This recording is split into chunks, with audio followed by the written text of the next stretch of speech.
Authority. Please stand by.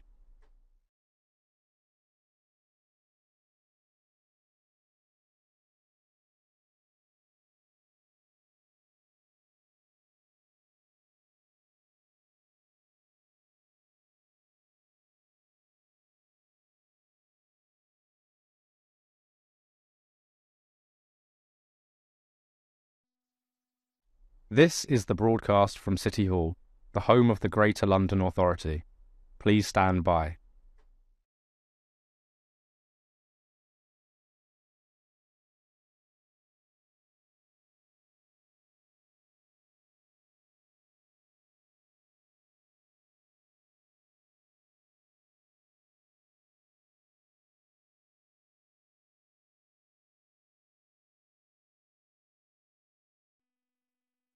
This is the broadcast from City Hall, the home of the Greater London Authority. Please stand by.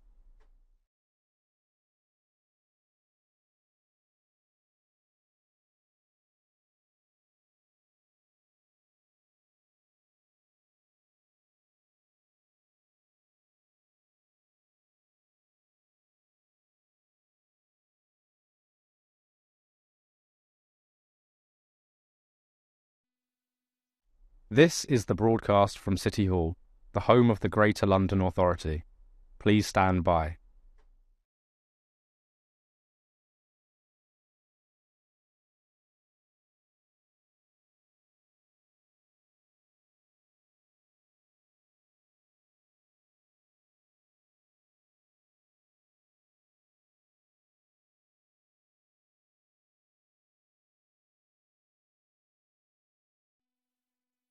This is the broadcast from City Hall, the home of the Greater London Authority. Please stand by.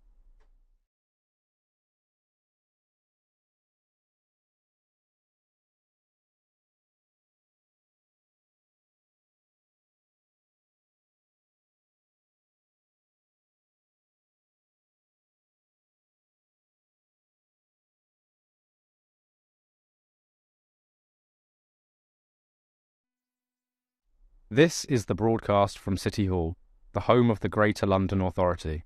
Please stand by.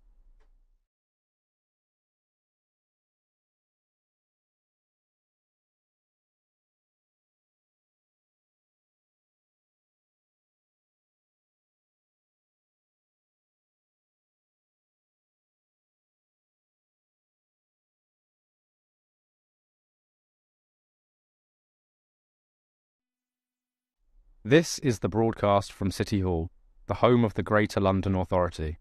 Please stand by.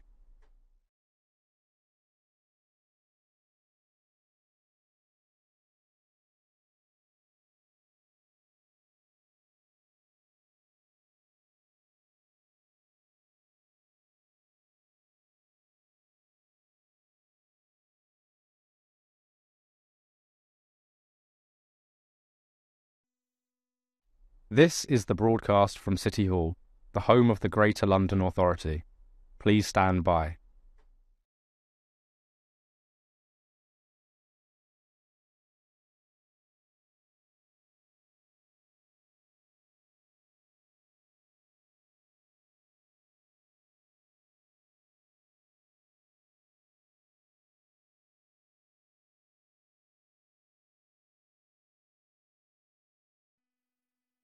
This is the broadcast from City Hall, the home of the Greater London Authority.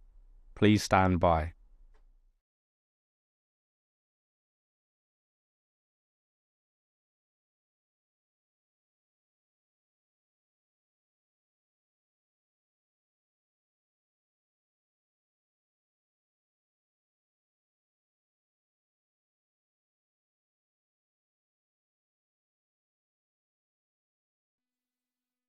This is the broadcast from City Hall, the home of the Greater London Authority. Please stand by.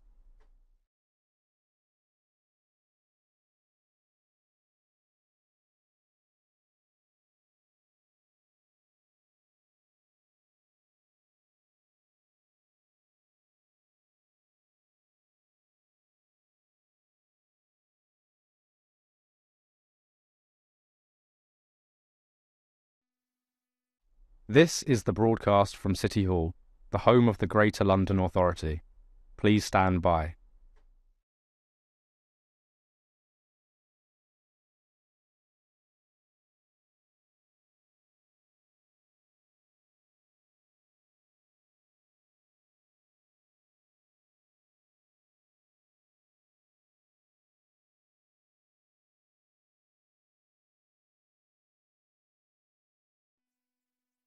This is the broadcast from City Hall, the home of the Greater London Authority.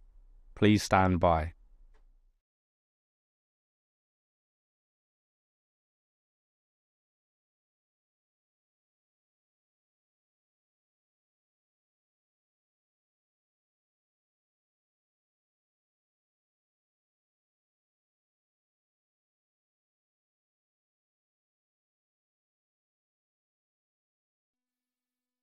This is the broadcast from City Hall, the home of the Greater London Authority.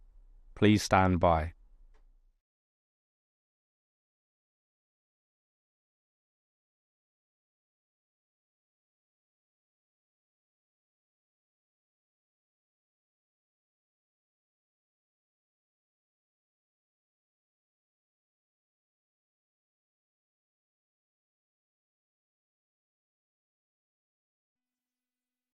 This is the broadcast from City Hall, the home of the Greater London Authority. Please stand by.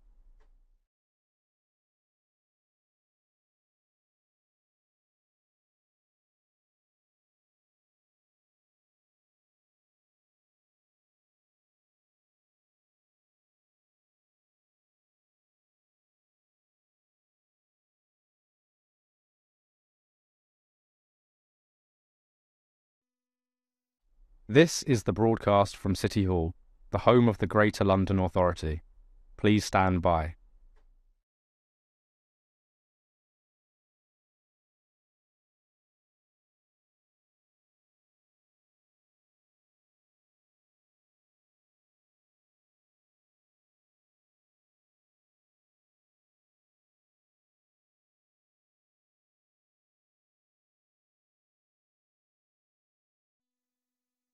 This is the broadcast from City Hall, the home of the Greater London Authority. Please stand by.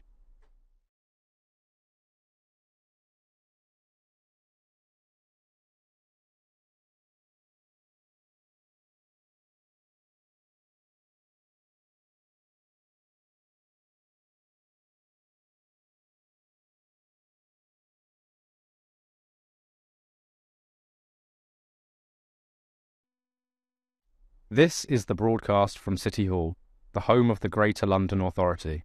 Please stand by.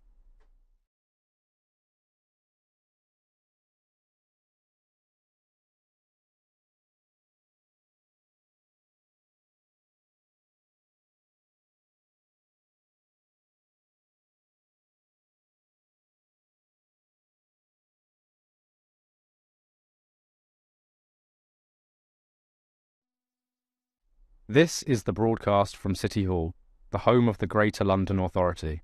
Please stand by.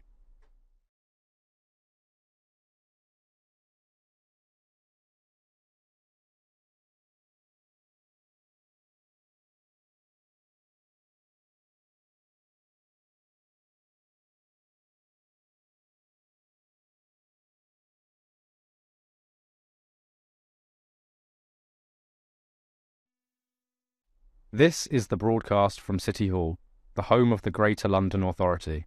Please stand by.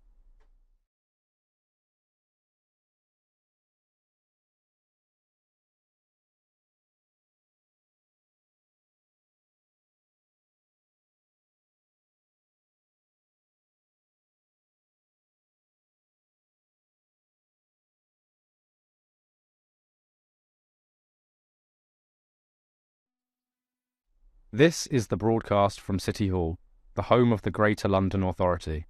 Please stand by.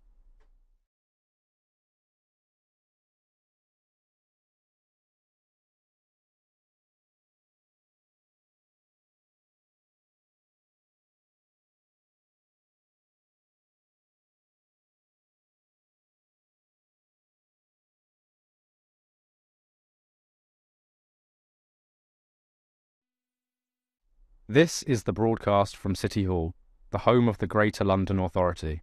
Please stand by.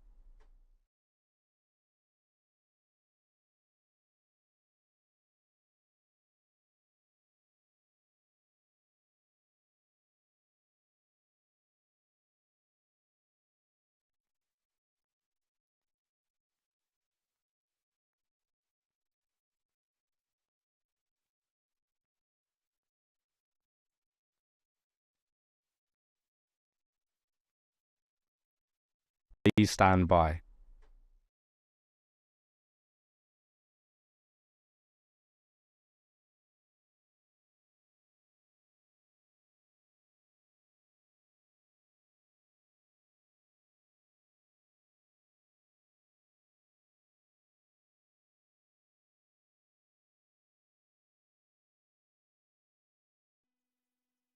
This is the broadcast from City Hall, the home of the Greater London Authority. Please stand by.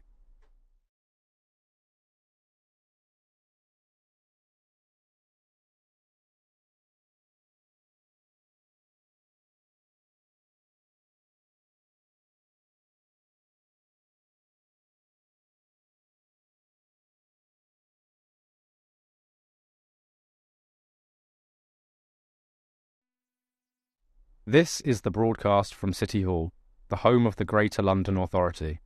Please stand by.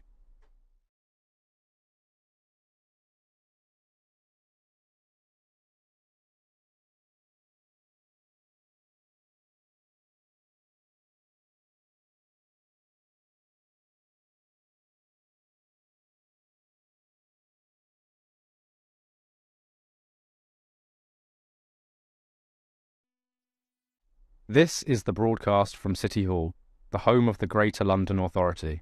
Please stand by.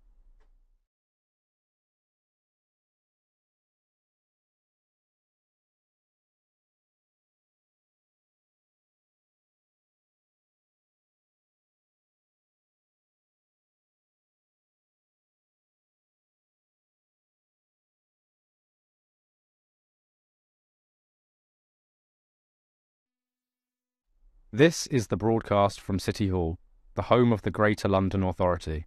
Please stand by.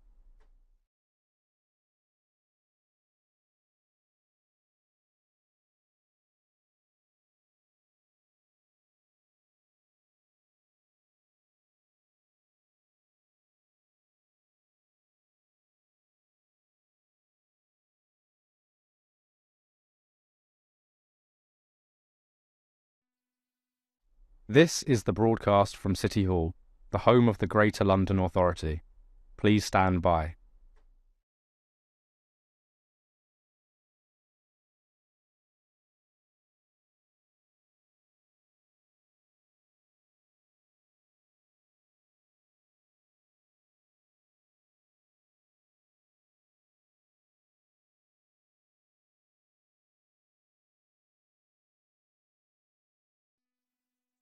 This is the broadcast from City Hall, the home of the Greater London Authority.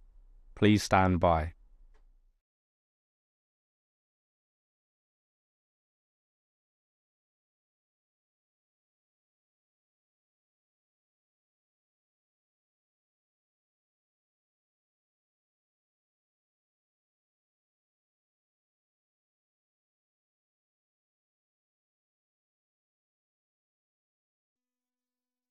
This is the broadcast from City Hall, the home of the Greater London Authority. Please stand by.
Good morning, everyone, and can I welcome everyone to the Police and Crime Committee meeting this morning. We will be holding our monthly question and answer session with the Mayor's Office for Policing and Crime and the Metropolitan Police Service.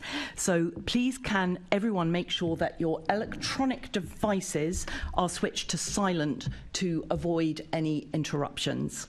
And can I now ask our clerk, Lauren Harvey, if any apologies have been received? Thank you, Chair. Apologies have been received from Assembly Member Moema, for whom Assembly Member Cooper is attending as a substitute. Thank you. And can I ask the committee to note the recommendations set out at item 2 and ask if members have any other interests to declare? Thank you. And can we confirm the minutes of the meetings held on the 24th of May and the 7th of June to be signed by me as a correct record? Thank you. And can we note the completed and outstanding actions arising from previous meetings of the committee and the additional correspondence received? Thank you. And can we note the action taken by me as Chair jointly with the Chair of the Health Committee under delegated authority following consultation with party group lead members from both committees to agree the letters to the Department for Health and Social Care and NHS England on funding for the London Ambulance Service? Thank you. And can we note the response from the Metropolitan Police Service to the committee's report, Counter-Terrorism and Radicalisation? Thank you. So we now move on to our main items of business, and I would like to welcome our guests, Sophie Linden, Deputy Mayor for Policing and Crime, and Sir Mark Rowley, QPM, Commissioner of Police of the Metropolis. Now, before the discussion begins, can I remind guests and members to position your microphones so you can be heard clearly, moving it closer to you by picking it up from the base and not from the neck, which disconnects the microphone.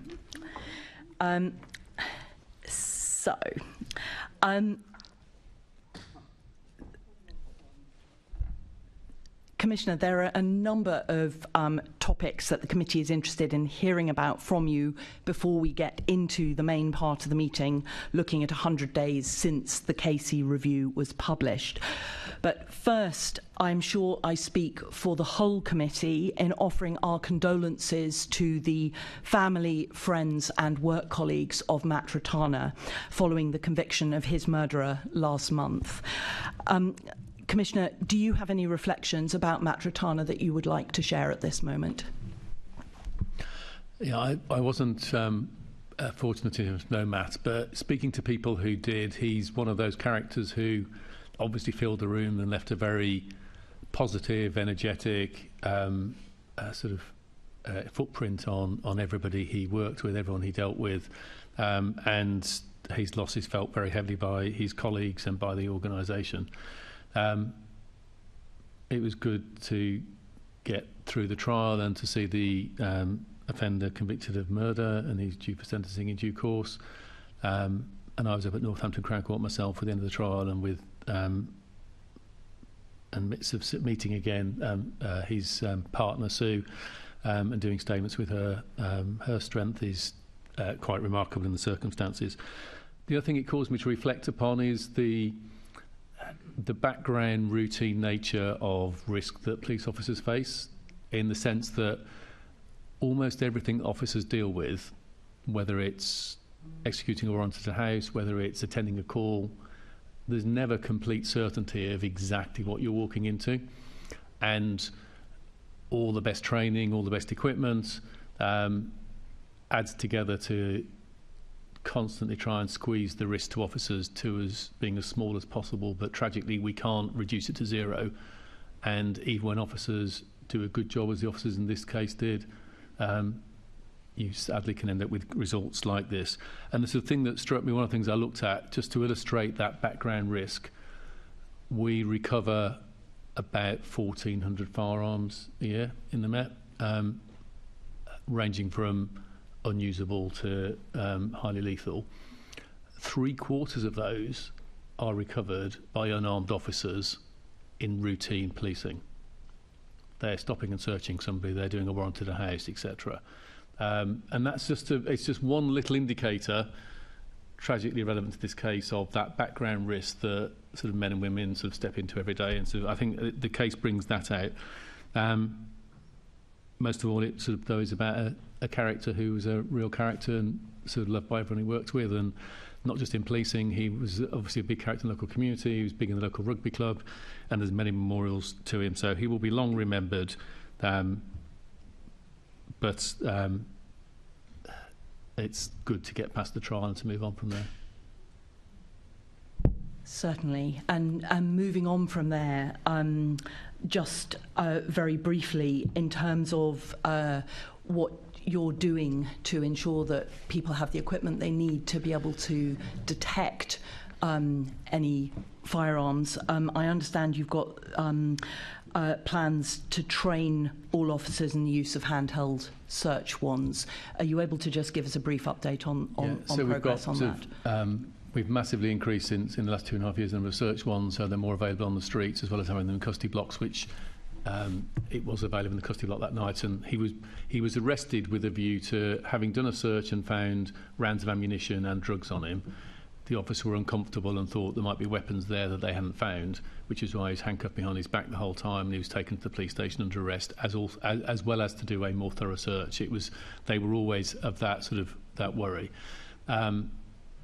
And you can see in the video, which I think it's very sad that the video is out there publicly, but that's open justice, that the officers they were bringing the search wand to search him when he decided to fire the shots. So those have been rolled out more widely so they can be available on the streets. And also the other thing we're testing is sort of airport type security scanner equipment. The things we all walk through as sort of going through airports. Is putting those in custody blocks. So we've got one in the custody block at the moment.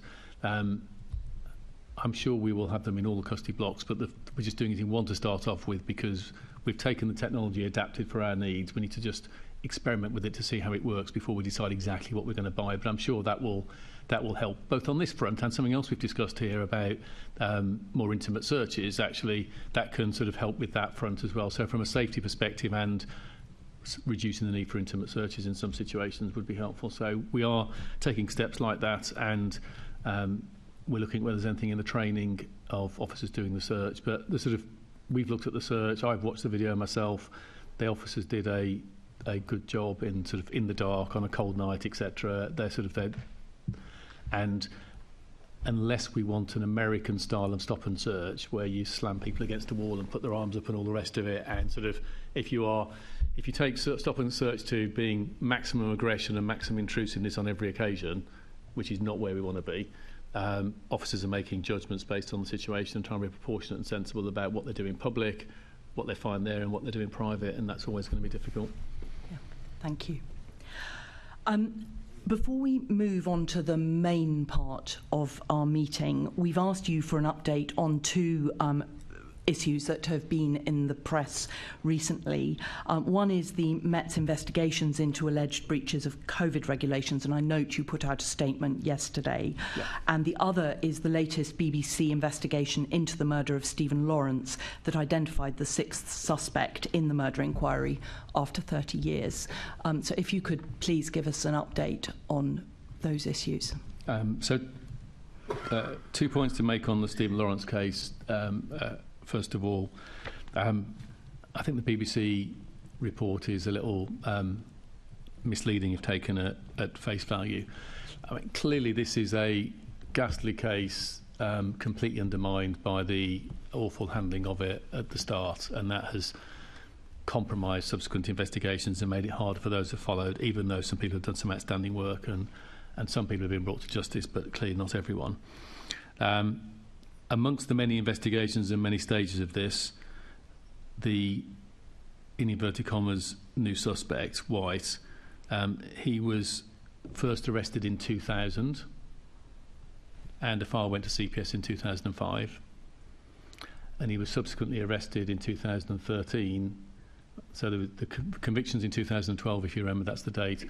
The following investigative steps taken then, he was arrested again in 2013 and a file went to CPS the following year, and on both occasions CPS decided there wasn't enough evidence to prosecute. I'm not saying that to be critical, I'm just making it as a fact. So he has been in the inquiry for a long time, has been twice arrested, and the evidence has been twice considered by us and by CPS, and unfortunately it wasn't sufficient. So to suggest it's a new suspect is not accurate. In terms of what we're doing at the moment on the case, you know, it was sort of closed a couple of years ago. Any closed case, we're always open to new opportunities and always looking for new ways into it. And at the moment, there's a piece of work going on reviewing forensic opportunities, which on key cases we do every few years, simply because technology and thinking moves on, opportunities move on. So looking at all the key exhibits, looking at existing technology and say, is there anything new there? And of course, if that may generate a no, in which case we stay as we are. That may generate a yes, in which case, of course, we'd consider sort of what investigation that might generate. The third thing I should say is that I'm pleased to have a sort of fresh pair of eyes overseeing it. Deputy Assistant Commissioner Matt Ward, who joined us a few months ago from West Midlands, which he's spent his whole career. He's got a lot of experience in serious crime and counter-terrorism, and so having a very experienced senior officer from an outside force until recently he's landed here as sort of overseeing it, I think is always good to get that fresh pair of eyes. So those are the points I'd make on the Lawrence case. Do you want me to pause or go straight to Partygate? I think do everything and then we'll come in with our questions. So Partygate, I'm not going to really add anything to what's in the statement. So clearly there were three sets of allegations that we've considered, and one of them alongside Thames Valley, because the set of allegations overlap sort of their jurisdiction. And you'll have seen the statement that in one case we've decided that there's not a basis to do an investigation. On the other cases, we've decided we are going to go forward with investigations, and so that will follow the same course as last time. We'll collect all the evidence we can do, the CCTV photos, etc. It will probably involve statements and questionnaires, and we'll work our way through, and we'll come to whatever the right judgments are in terms of tickets and/or prosecutions with CPS if necessary. And as you'll recall, the previous investigations under Operation Hillman have produced, led to 80 something people receiving tickets and fixed penalty notices, and between those 80 something people, I think it's about around 120 or so fixed penalty notices, because some have had more than one.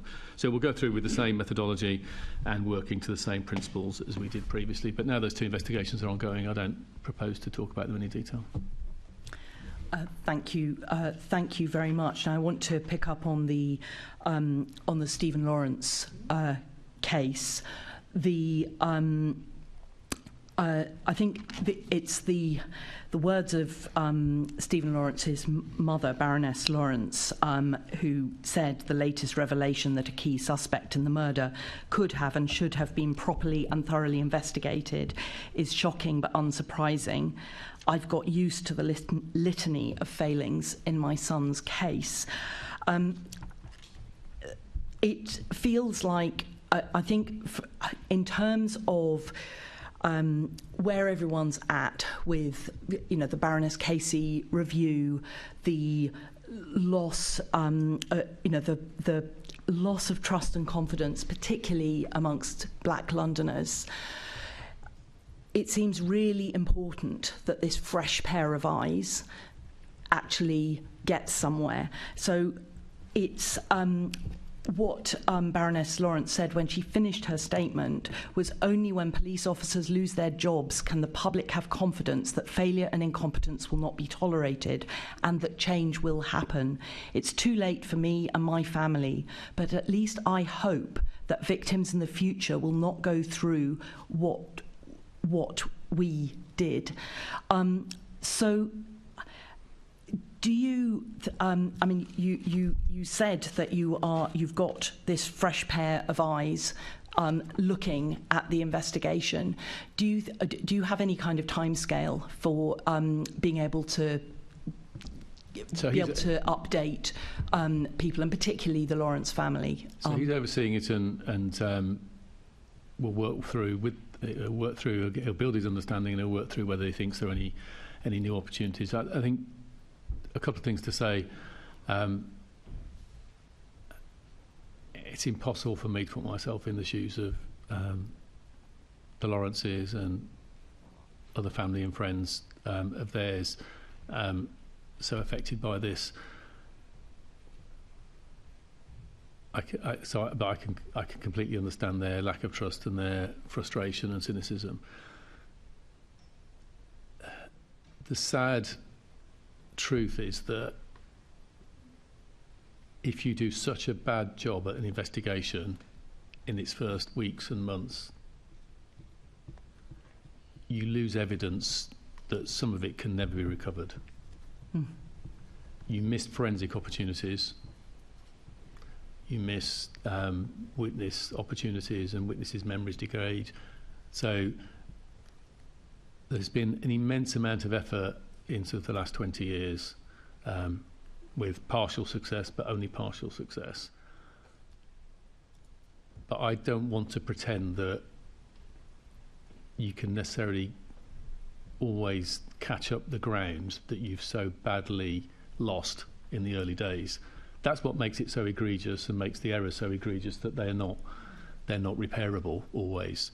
And some really top detectives have sort of moved heaven and earth to try and cover some ground and have made some progress, but haven't been able to recover it all. I'll always keep hope that we'll find a new opportunity, but I'm not going to sort of promise that we definitely will, because I'm not going to make a promise I can't honour. In terms of the accountability point, it is a matter of public record. There has been a big investigation in relation to the leadership of the initial investigations in the early 90s. The IOPC passed that evidence to the CPS several years ago, and I know they're in advanced stages of considering whether those awful errors in the original investigation, are they so grave that the leaders who made those decisions should face criminal charges. And that's a legal judgment around the offence of misconduct in a public office that CPS are thinking about at the moment. So that's not for me to decide, but I understand the sentiment, but there is a process to see if there is it is reasonable to do a criminal prosecution, and CPS will make a decision on that. And do you have any timescale for the CPS to make that decision? I have just there. No. Okay. Thank you. Thank you very much. Now, I am going to bring in other members at this point, and I have Assembly Member Desai and then Assembly Member Pidgeon to start off. Yeah. Thank you, Chair. Good morning, Commissioner. Good morning, Deputy Mayor. Commissioner, whilst I welcome the reopening of the Partygate investigation, I must say I've been troubled, puzzled indeed, by the inconsistency of the Met's approach. There have been two events where there was photographic evidence of rule breaking, and in which individuals were not issued a fixed penalty notice. I'm thinking particularly about the events on the 13th of November 2020, where the former Prime Minister, Boris Johnson, is seen making a toast. Can you explain, given the findings of the Privileges Committee, how this event was lawful and how the former Prime Minister is not breaking COVID rules? Let me say this. You will recall I raised this matter with you at the Police Committee earlier this year, 25th of January, and I wrote to you on the 24th of January, making the point that there was photographic evidence.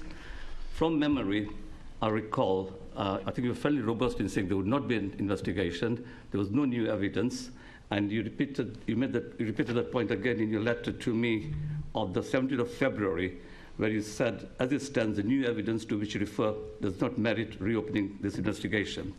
I also recall from memory that on the Police Committee meeting on the 25th of January, I did make the point, let's wait and see what the Privileges Committee has to say. And this is what the Privileges Committee had to say.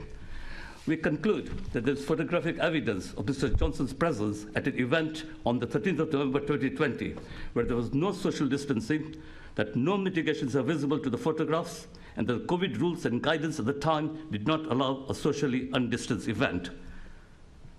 No social distancing, no mitigations visible to the photographs, and that COVID rules and guidance did not allow a socially undistanced event.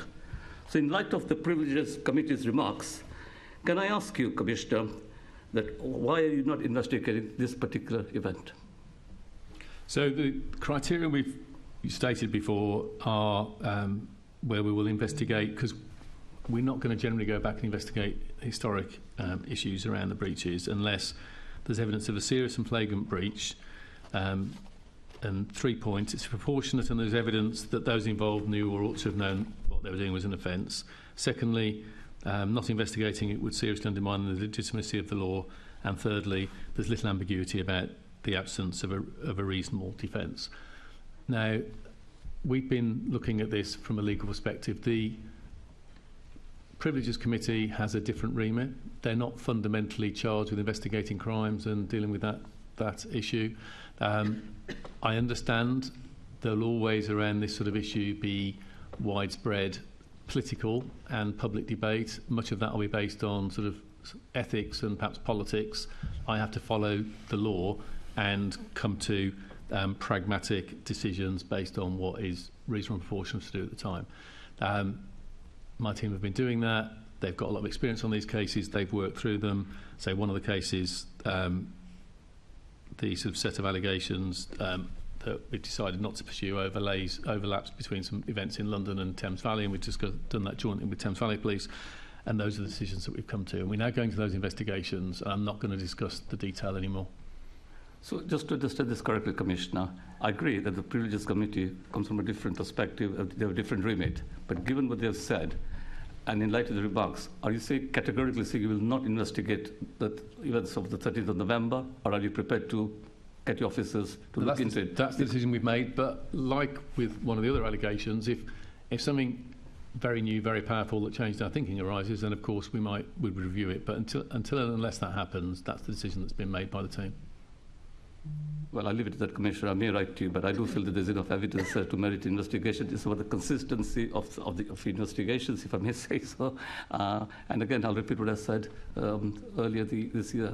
It's about trust and confidence. It's not just about how police go on solving burglaries and other very serious matters, but also whether there's one law for the rich, the powerful in the establishment, and another set of rules for other people who did follow COVID rules. Thank you, Commissioner.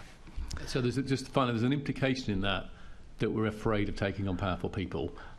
That is nonsense. We've given, say, over 120 tickets to over 80 people who were in positions of power and influence. So we're not afraid of doing it, but we do it without fear or favour. We follow the law. But was there something, well, since you raised this point in public, Commissioner, what I would say is that was there something at the back of officers' minds that issuing the former Prime Minister with more than one fixed penalty notice may cause raise wider issues, constitutional issues? No, we have no. I said we have no fear. We operate without fear or favour, but we follow the law, and that's what we're doing. I think Assembly Member, that's very clear from the Commissioner. Can I bring in Assembly Member Pigeon? Yeah. I've got one question on Stephen Lawrence and then two on the Partygate matters. So in terms of Stephen Lawrence's case, I'm pleased to hear that Matt Ward is reviewing all of this afresh. Are you considering bringing back former Detective Chief Inspector Clive Driscoll as a detective to help with this review, or if potentially the case is reopened? I'm not considering that. I know he's in contact with some of my officers, though. OK, lovely. Thank you very much. Then, in terms of the Partygate situation, so the Met previously investigated the party based on a photo, and as I heard yourself, you said on the Newsagents podcast, a video tells a much more detailed story than a photo. Quite right. So I understand you're going to be looking at all the previous questionnaires, comparing them with what you saw on the video and other evidence. What action will you be taking if you find that some people have told perhaps a different version of events on the questionnaires than what they have seen on the video? Will it still be a fixed penalty notice, or will it potentially be something more serious? There are so many ifs, buts and maybes and sort of possibilities in terms of getting the future in that. I'm not going to answer it in the specific. In terms of a general point about the law and people misleading or undermining investigations, it's not uncommon. And the response ranges from no particular response through to charging sort of minor offences like obstructing police, through to charging serious offences such as perverting the course of justice.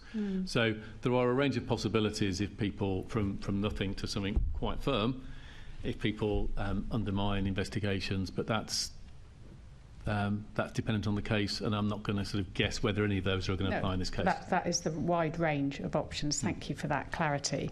And obviously journalists have uncovered this video evidence that we've all now seen. We've also seen this jingle and mingle, save the date, Monday, December the 14th at 6 p.m. for the Sean Bailey for London holiday party. Were the Met aware of these when they carried out their previous investigation?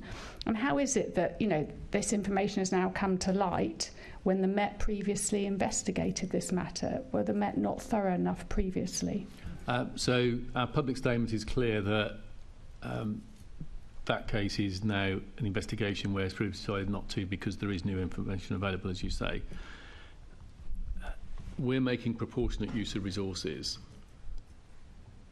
If somebody's murdered, we put an awful lot of effort into capturing every bit of evidence we can do to give us the best chance of a prosecution.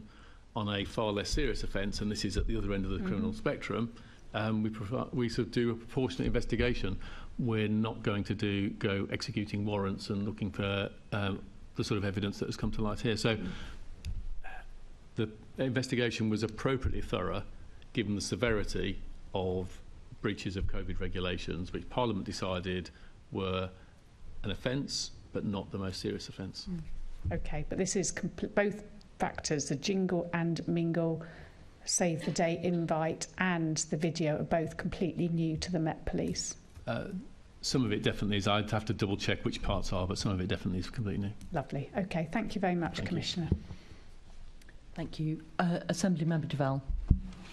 Just to one of your earlier answers about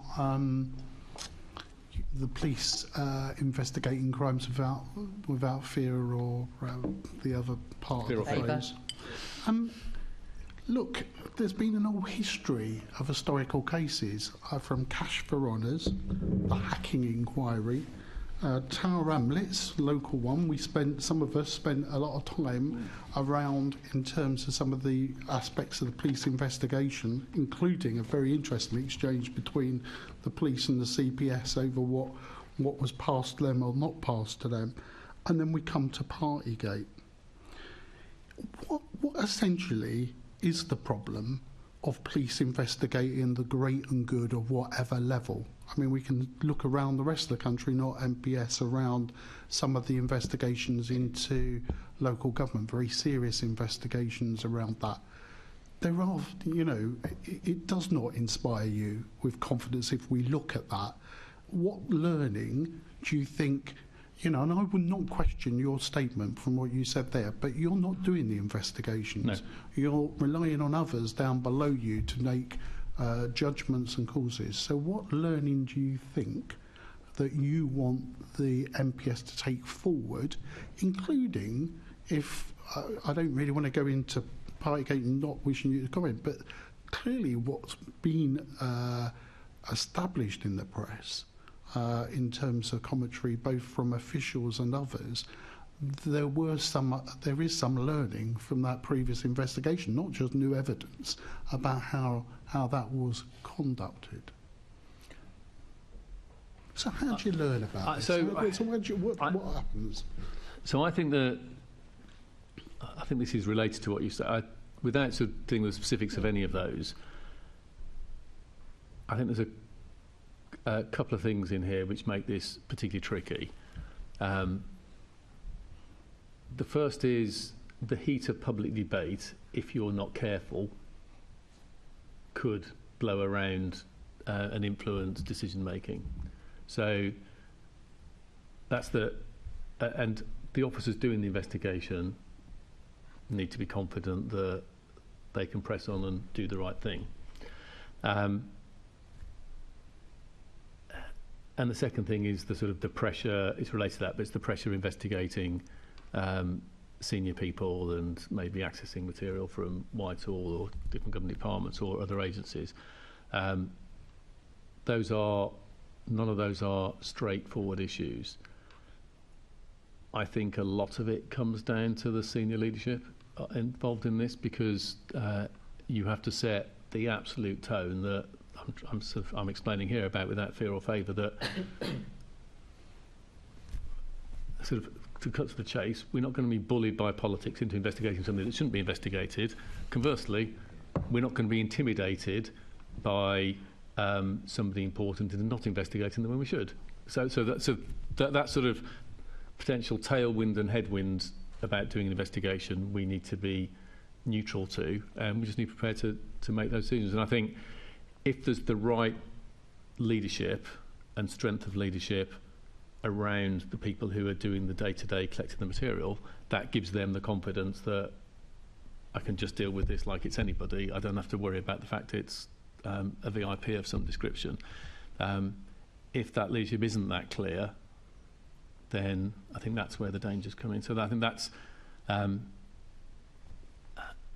it's not my job to do an investigation, but it's my job to create an organisation that's fearless at doing the right thing, so that our Gold Command leading it at commander level is confident he has sort of my support, deputy support, etc., and his team are confident they can just do a professional job and let the evidence take them where it takes them to. Thank you. Thank you. Assemblymember Ahmed, did you want to come in at this point?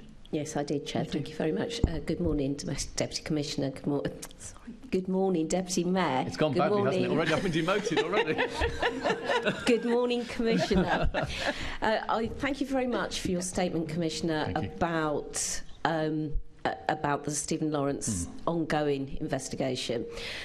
What I would like to ask you is about Matthew White, and whilst you've been very clear about your feelings around the BBC investigation and about what happened in 2020 and in 2020 and 2013 in terms of evidence being given, in terms of 2000 and 2013 and evidence being given to the Crown Prosecution Service.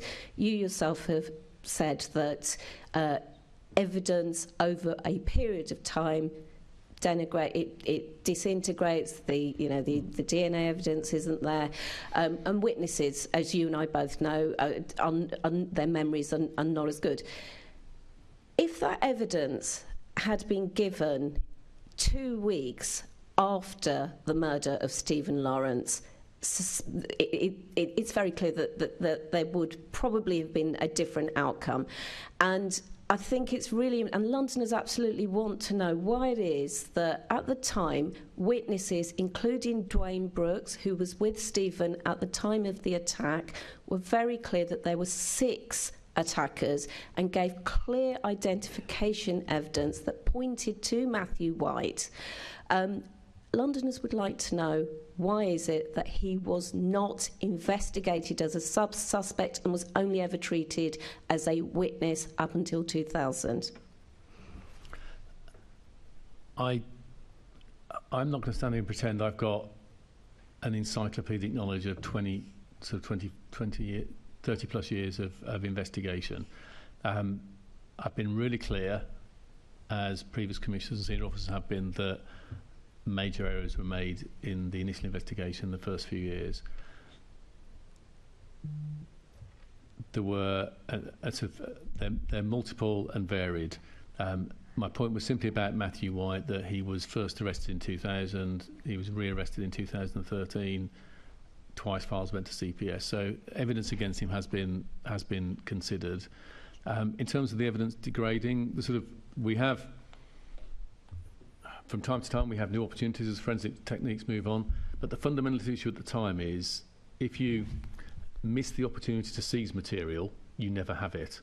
So once you've missed the opportunity to do an early warrant, an early arrest, early seizure of material in a generic sense, once you miss an early opportunity maybe to arrest suspects before they get their story straight together, these are just general principles in investigation. Once you miss those opportunities, they can't be recovered. Some forensic evidence will stay on things for very, very long periods of time, but not all of it. And so that's the sad reality that I'm stressing, is that those errors aren't all repairable. say some detectives, including Crime Discal, and others, have moved heaven and earth to try and rescue this at different stages.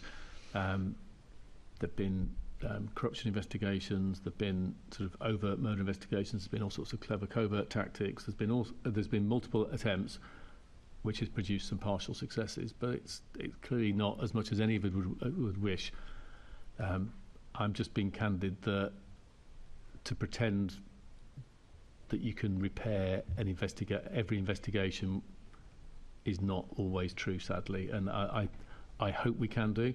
I hope a fresh pair of eyes, looking at the forensics, we can make some new progress. But I'm not going to pretend there's any guarantee we can do that, and that's what's so sad about it. And in terms of those original errors and the leadership failings, CPS are considering whether that, as I say, whether those failings are sufficiently grave to merit criminal prosecution, and that path, largely led by the IFPC and the CPS, will continue to whatever the right end point is. Thank you for your candour, Commissioner. Thank you, Chair. Thank you, and thank you for all those answers, Commissioner. So we're now going to move on to the main part of today's meeting. We're looking at, well, last Wednesday was 100 days since the Casey review was published. That's Baroness Casey's review into the standards of behaviour and internal culture in the Metropolitan Police Service. So this first section of questions is looking at progress addressing issues raised by Baroness Casey. So I'm going to start with Deputy Mayor. Are you happy with the way that the Met has responded to the Casey review over the past few months? What, in your opinion, has it done well, and where would you have liked to have seen more progress? Thanks a lot. In terms of progress and response to case review, I mean, I won't go over what was in the review, because I mean, I think we've all had that discussion. You've had a discussion yourself with Baroness Casey and how important and monumental it was in terms of setting out what needs to change, as well as the problems within the Metropolitan Police. In terms of progress, we've been working very closely with the Commissioner and his team around the next iteration of the turnaround plan, which he was always very clear. He published a turnaround plan a few months ago and has always been very clear that it would be revised in the light of Baroness Casey. And we've been working with him and his team to really input and to make sure that it is sufficiently and fully does reflect what was in Baroness Casey's report. And that has been going, I think, very well in terms of the collaborative nature of that and the consultation around that. What else has been going well? Very clear plans around leadership and training. They've already started the frontline first training, which is for sergeants, and they've already put in place a curriculum around that. A really important part of training in terms of the leadership that needs to take place. We have also, last Friday, I chaired the oversight board where we looked at the workforce. Really clear plans around how the decisions around the workforce reflect what was in Baroness Casey's report around the way that the frontline had been degraded. There's really clear, not just willingness to change that, but decisions being taken by the Commissioner and his team to make sure that the frontline, gets the fair share of resources that it has not been getting. We've also seen an increase, I'm talking about progress here. It's not that it's got exactly to where it should be, but there has been this really huge amount of grip and focus on emergency response, and that in terms of there has been an improvement in the response times. It's got some way to go, but there has been an improvement in that. I'm not saying it's not, but it's there. So in terms of the Commissioner's response and the Metropolitan Police's response, there's been real progress. One of the other things in Baroness Casey's report was around stop and search and community engagement, and there has been, the Met have just set up and are starting 2 pilots on stop and search, which really is about community engagement, really understanding what the community wants, working with the community around stop and search, and ensuring that stop and search there's really good training, good community engagement. It's early days, but I think that's a real sign of real changes in the way that the Met is not only organising itself internally, but also really making it clear that they focus on engaging with communities and the use of police powers. Thank you, and we'll be coming back to stop and search a bit later in the meeting in more detail, so I'm not going to pick up on that more right now. But since the case, that's a really helpful kind of description of what's been going on, and sort of good to hear about grip and real progress. But since the review was published, what changes has MOPAC made to strengthen its challenge and strategic oversight of the Met? I think the most important thing that we've done since the review is published is worked very quickly and very fast on setting up the London Policing Board. The recruitment for that ended at the beginning, I think it was Monday the deadline was, so we are hoping that we'll have the first meeting in the autumn, in the early autumn of the London Policing Board. That is a huge endeavour. We've had a lot of applicants. It's open recruitment, and we've done a lot of work to ensure that that the message about the London Policing Board has been spread far and wide, and we will be spending July interviewing and getting the right people onto the London Policing Board. Now that is a really significant moment in terms of a step change in oversight. Also, not just that it's going to be chaired by the Mayor, but that those London Policing Board meetings will be held in public, and an important part of that. So we have spent a lot of time and work to make sure that we are getting that London Policing Board right.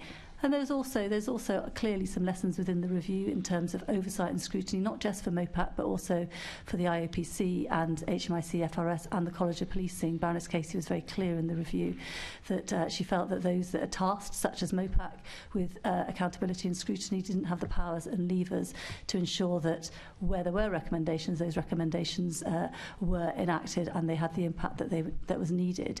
We've convened a meeting of HMIC, FRS, IOPC and the College of Policing to have a discussion around how do we ensure sort of the parts add up to more than the whole, to really ensure that we are working together as a scrutiny, accountability and inspection. So we intend to convene that meeting on a regular basis and ensure that we are not just sharing our insights, but also sharing our expertise. And I think that's an important step, actually, in terms of, because we were having those meetings bilaterally. If you want, I'd meet the IOPC, I'd meet the HF, and they would meet each other. But actually, this is about how everybody tasked with accountability, oversight and inspection in London, how do we ensure that we are gripping it in a sufficient way, and that we can our efforts are multiplied because we're doing it more together. Clearly, we've all got our individual IOPC on misconduct. There are very clear lines, but I think that is important. And I think the third thing I'd say is we are thinking long and hard about the oversight role of MOPAC, the capacity of MOPAC in oversight, and what that means, because we've been questioned many times in front of this committee, and myself and the Chief Executive of MOPAC have been questioned around justifying the spend on oversight, and are you spending too much? We are now looking at are we spending enough, and do we need to increase the oversight? Clearly we've got to increase it in order to be able to properly support the London Policing Board, but we are looking at what lessons there are to learn from that around our capacity around oversight and what expertise we may need to bring in. Thank you. Gosh, there's an awful lot there. Just in terms of the policing board, it's really good to hear that those meetings are going to be held in public, because I think just the whole piece around trust and confidence, people understanding what the work that is going on in terms of scrutiny of policing in this city, having that in public, I think, will be a really important step, so Londoners can actually see what oversight there is, and what questions are being asked, and how the police are responding. And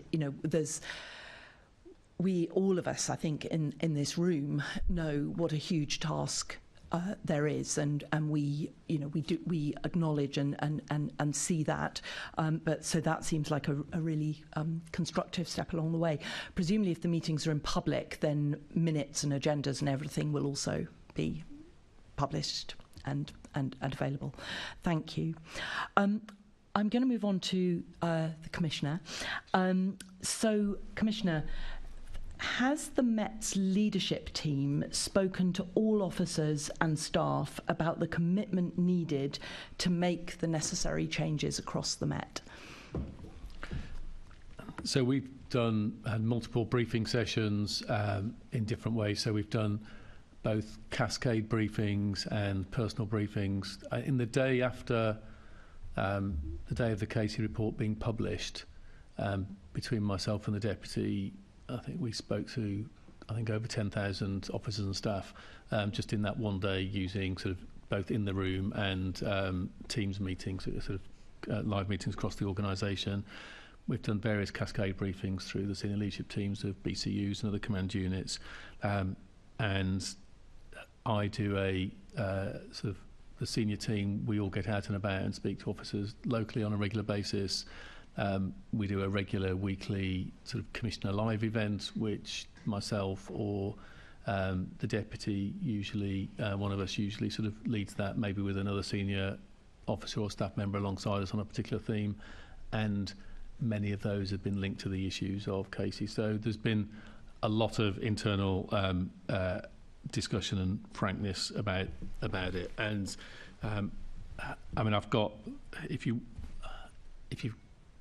prepared to give me the time, I've got just a few minutes. I think it'd be good to work through just some of the frame of what we've been doing. So before I say this, I want to give a sense that we've made a lot of progress, but the first step's on a very long journey. So I don't want you to interpret what I'm about to say as I'm claiming we're nearly there. We're not. But I do want to emphasise that we're making progress, and this is a long, determined, relentless journey that we made one step at a time. So 4 thoughts that come out of Casey: our relationship with communities, how well officers are set up to succeed, how well run we are as an organisation, and the standards, culture and discrimination issues. On communities, so we've already started making progress towards, bear in mind London's grown by 60 or 70 wards recently, we've started making progress towards reducing abstractions and getting our sort of baseline model of 2 officers and 1 PCSO in place in each place. We've done some things locally about, we now attend almost all burglaries of people's homes, whereas that was 50% 6 or 9 months ago. Our calls for antisocial behaviour are going down because of some of the work we're doing. We're just putting the final touches on a plan to move more of our proactive resources from being on central teams to being locally based on BCUs. So you start to change the orientation of the Met, so it's more based on the BCU upwards rather than Scotland Yard downwards. And a sort of the other big community dimension around concern around our handling of violence against women and girls. So one of the issues the HMIC raised, our backlog of responding to referrals from the National Crime Agency for online sexual abuse. We've sort of tackled that whole backlog. We're now sort of in the sort of rolling year heading towards an increase of 500 more rape and serious sexual assault detections, and our detection rates have gone up from being amongst the lowest in the country to being sort of healthy comparatively. And we've made a lot of progress on stalking, prosecution, stalking and harassment, which are often precursors of domestic violence. And indeed our sort of domestic violence murder rate is showing a good trajectory downwards, which I think is linked to that, but it's hard to draw an exact causality.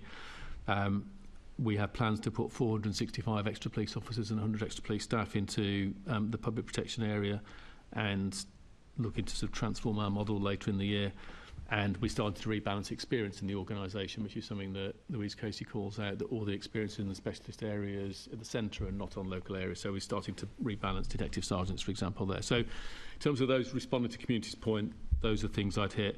In terms of officers, there's a big theme in the report, isn't there, about officers not feeling they're in an organisation that's enabling them to do the job of the quality they would like to do, because I've got tens of thousands of people who really care, and that passion comes across in the report.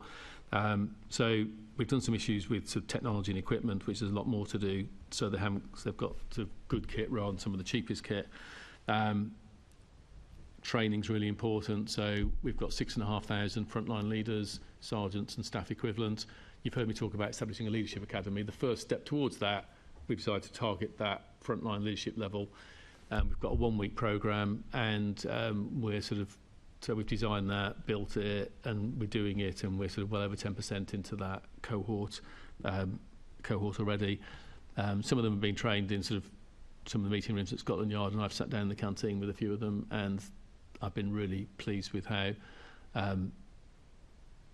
police officers who sometimes say themselves they've turned up on the training course a bit cynical about it have actually been really impressed with it, and have learnt a lot from it, and they're getting a lot from it in terms of leadership skills, confronting standards, making them think differently about the sort of violence against women and girls and how to deal with coercive control and some of those things. So I can feel that's starting to make a dent in that. But the big issue for officers is links into the well-run organisation point about abstractions and where the resources are. That is not something I can turn around overnight, but we've started to make steps.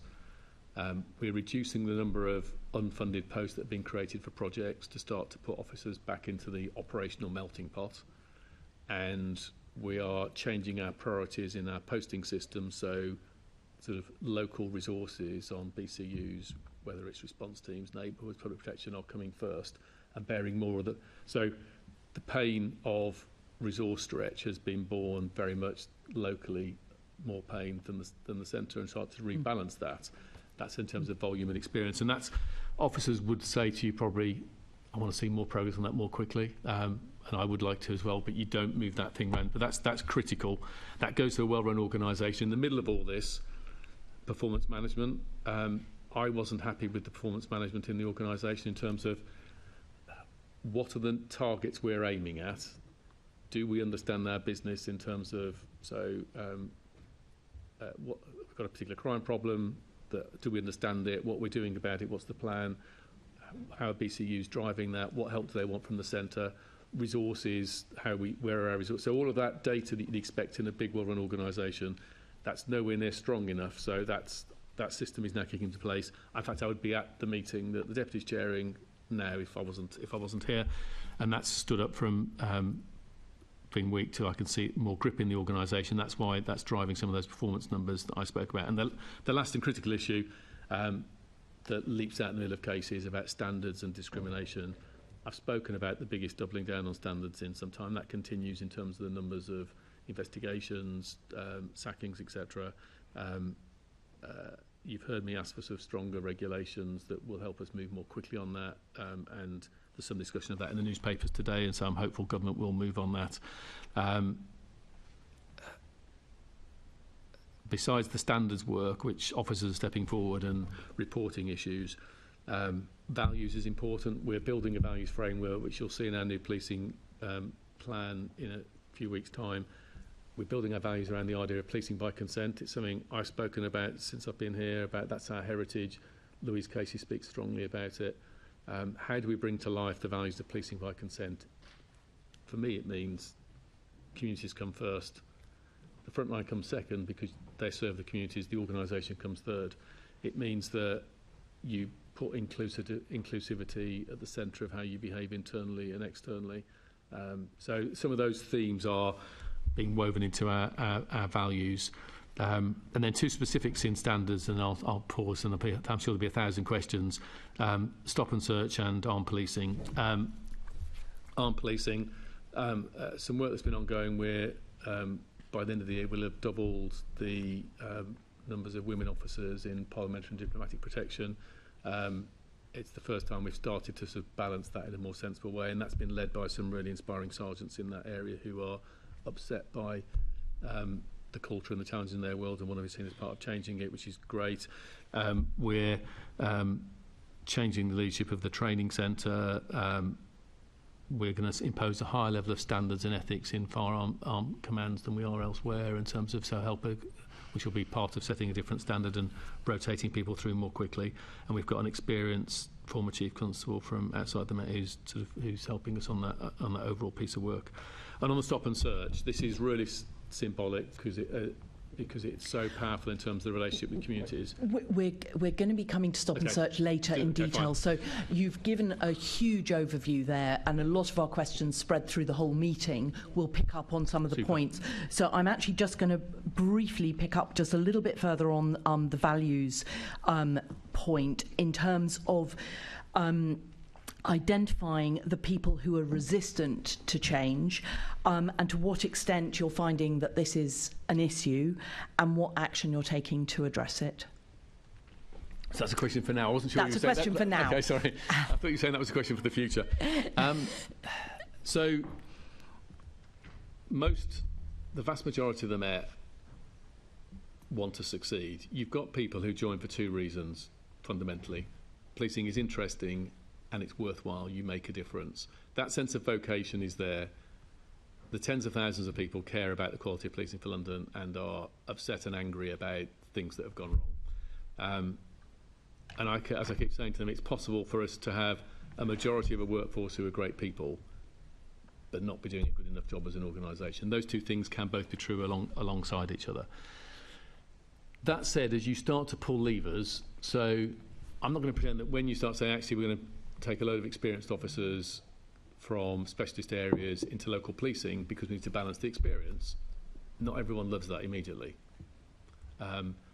When you start to bear on the standards issues, that's challenging. But the majority are absolutely with this. And I do think there's a leadership willpower issue here. I was meeting with the Superintendents Association on Monday morning,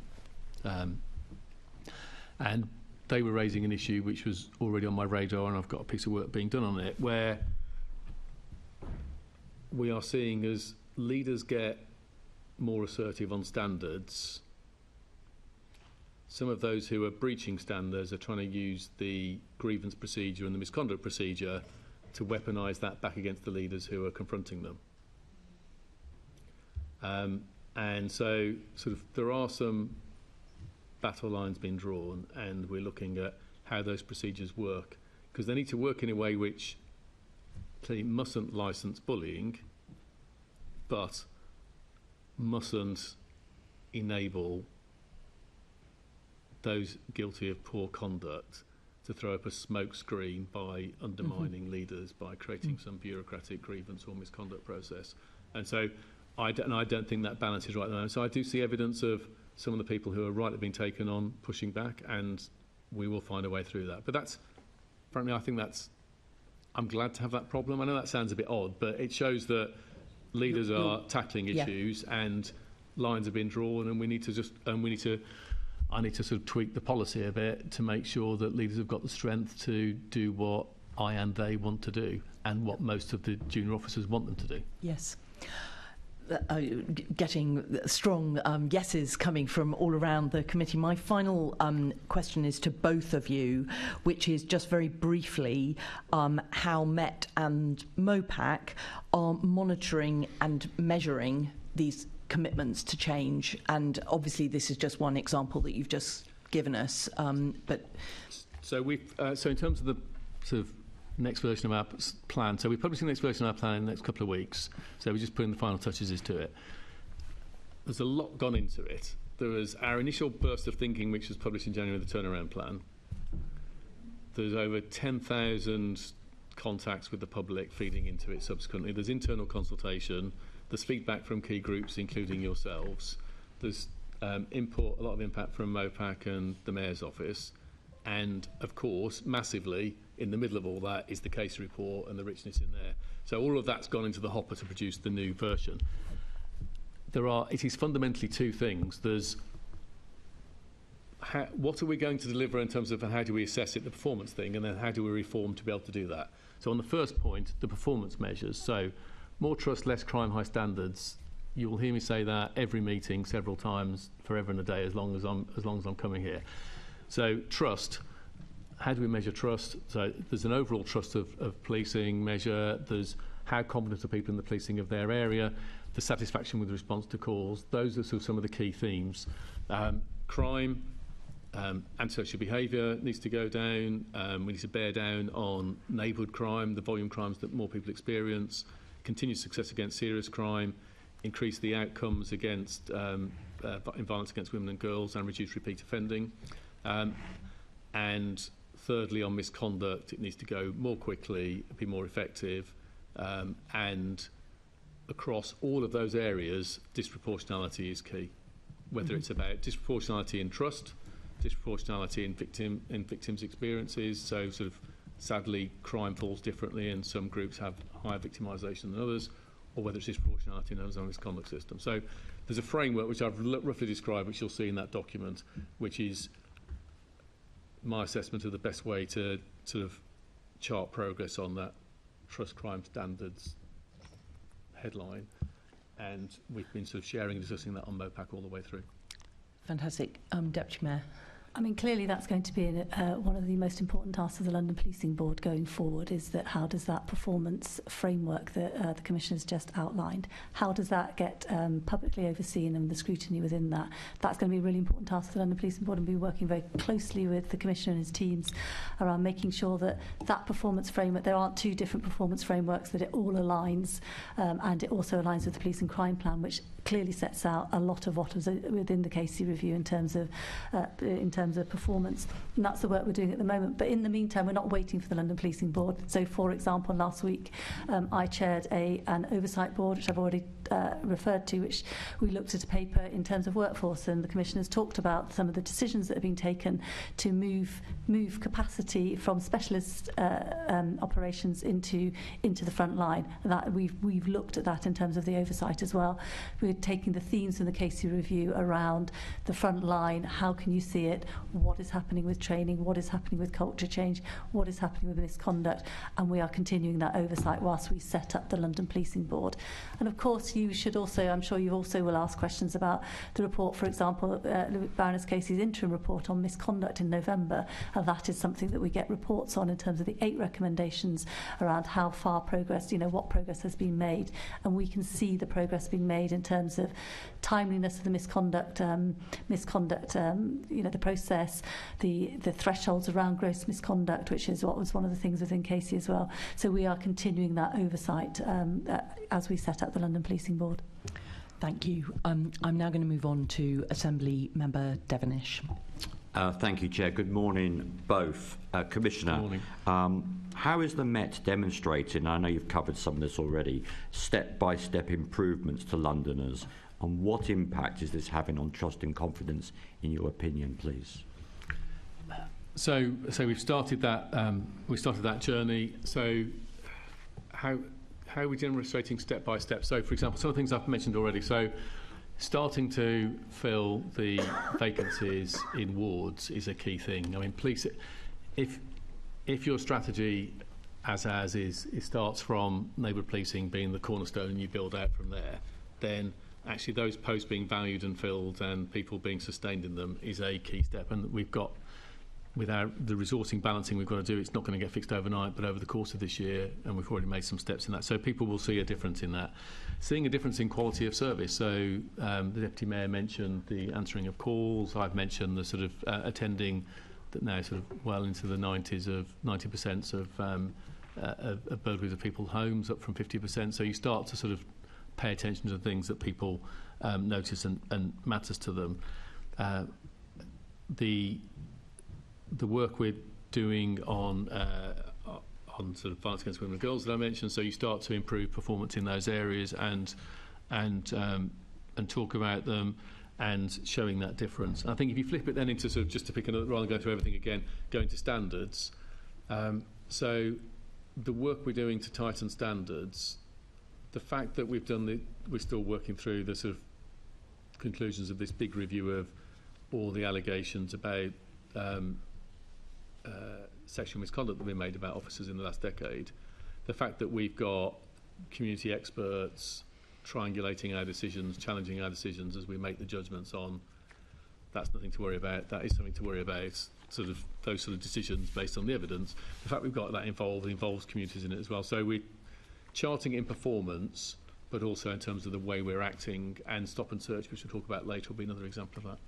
Thank you. I'm glad you mentioned resourcing, because I think I've picked this up with you before in terms of recruitment and retention, and you were talking about previously in front of us about being 1,000 officers down. Is there any update on that and how that will feed through into these improvements? So we finished the year, I think it was 1,024, sort of 1,000 officers below our target number.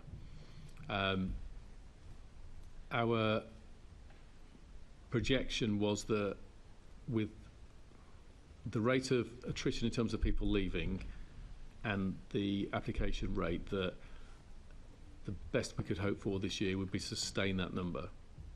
We'd like to obviously grow, but the best we could hope for was to sustain it. The first couple of months of this business year is starting to show actually that it's degrading further, and so I'm deeply concerned about that. I think that goes to it goes to two things. It goes to police pay, and it goes to reputation. And so us moving the reputation is important, but also dealing with the fact that police officers are 17% less well paid than they were a decade ago in real terms is an issue of concern as well. And obviously there's all the public sector pay debates which are playing through at the moment, albeit I do think there are some different things there are different factors for police, military and prisons, given that none of them can strike, and so they don't have those levers, and there are independent pay review bodies. So I hope that government decides to follow those pay review bodies' recommendations. I think that would be fair. But even on top of that, I'm starting to look at whether I need some extra interventions in London on the pay and sort of remuneration and front in terms of dealing with sort of what is a very, very hot employment market in London. So that is a critical factor. So in those resourcing decisions we're making, we've got to manage that 1,000 vacancies out of, so we've got 34,500 rather than 35,500 officers. So that's maybe 3%. So we've got to manage the 3% sort of rough gap there. Clearly that picture may degrade further, and that is of deep concern. Okay, I'll leave that point there because I would like to come back to it in due course. I think it's a key point, and it isn't just about pay, although pay is clearly an important point. I do think it is actually getting real experience from the market in terms of how you can go out and find the great people that you need. But you know all that, Commissioner. My next point is: can you provide an update on the progress of the revised turnaround plan, please? When do you expect it to be published? I know you've partly answered the first bit of that question. So I think it will be published the week after next is the time we're working to, and we're looking to. It's a plan that's a start, but then we're going to go into a whole round of meetings with the 32 boroughs. We want sort of public meetings in each of the 32 boroughs in London, because we're trying to change how we work with communities. I can only do part of this myself, in the sense of I can, with my leadership team, we can reset the direction of the Met and the way we work to be more focused on working with communities to tackle the crime and disorder that concerns them greatest. So I can reset how we're organised to enable us to connect better. But how that connection happens will be different in Kingston to how it is in Lambeth. It will be different in Bromley to how it is in Newham. And so saying we're resetting now, can we talk about what we're doing, but more importantly, we talk about how we work together in terms of using this opportunity to work differently. And that's doing that with the local leadership, because we strengthen the local leadership, so each borough has a new superintendent, so we're strengthening the pull from the borough. So the influence there. So myself and other management board members being out, having those conversations with partners and communities in terms of we're resetting how we're going to work together to make the difference on the things that matter most to you.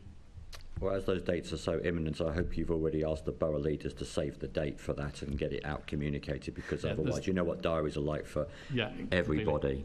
But thank you for that. My next question in what specific ways does the revised turnabout plan reflect the Casey findings? And perhaps maybe you'll even publish a matrix that tries to cross-reference each of the individual points to make it easier. Obviously, somebody will do it for you. That's amazing you say that. So Annex 2 of the report. So there's a report, there's a plan which is 20-odd pages, but one of the annexes is a whole schedule of the Casey recommendations and the references to in the report where that's dealt with, because Casey doesn't just make I can't remember, is it 14 or whatever recommendations. There are hundreds of findings throughout the report. Yeah.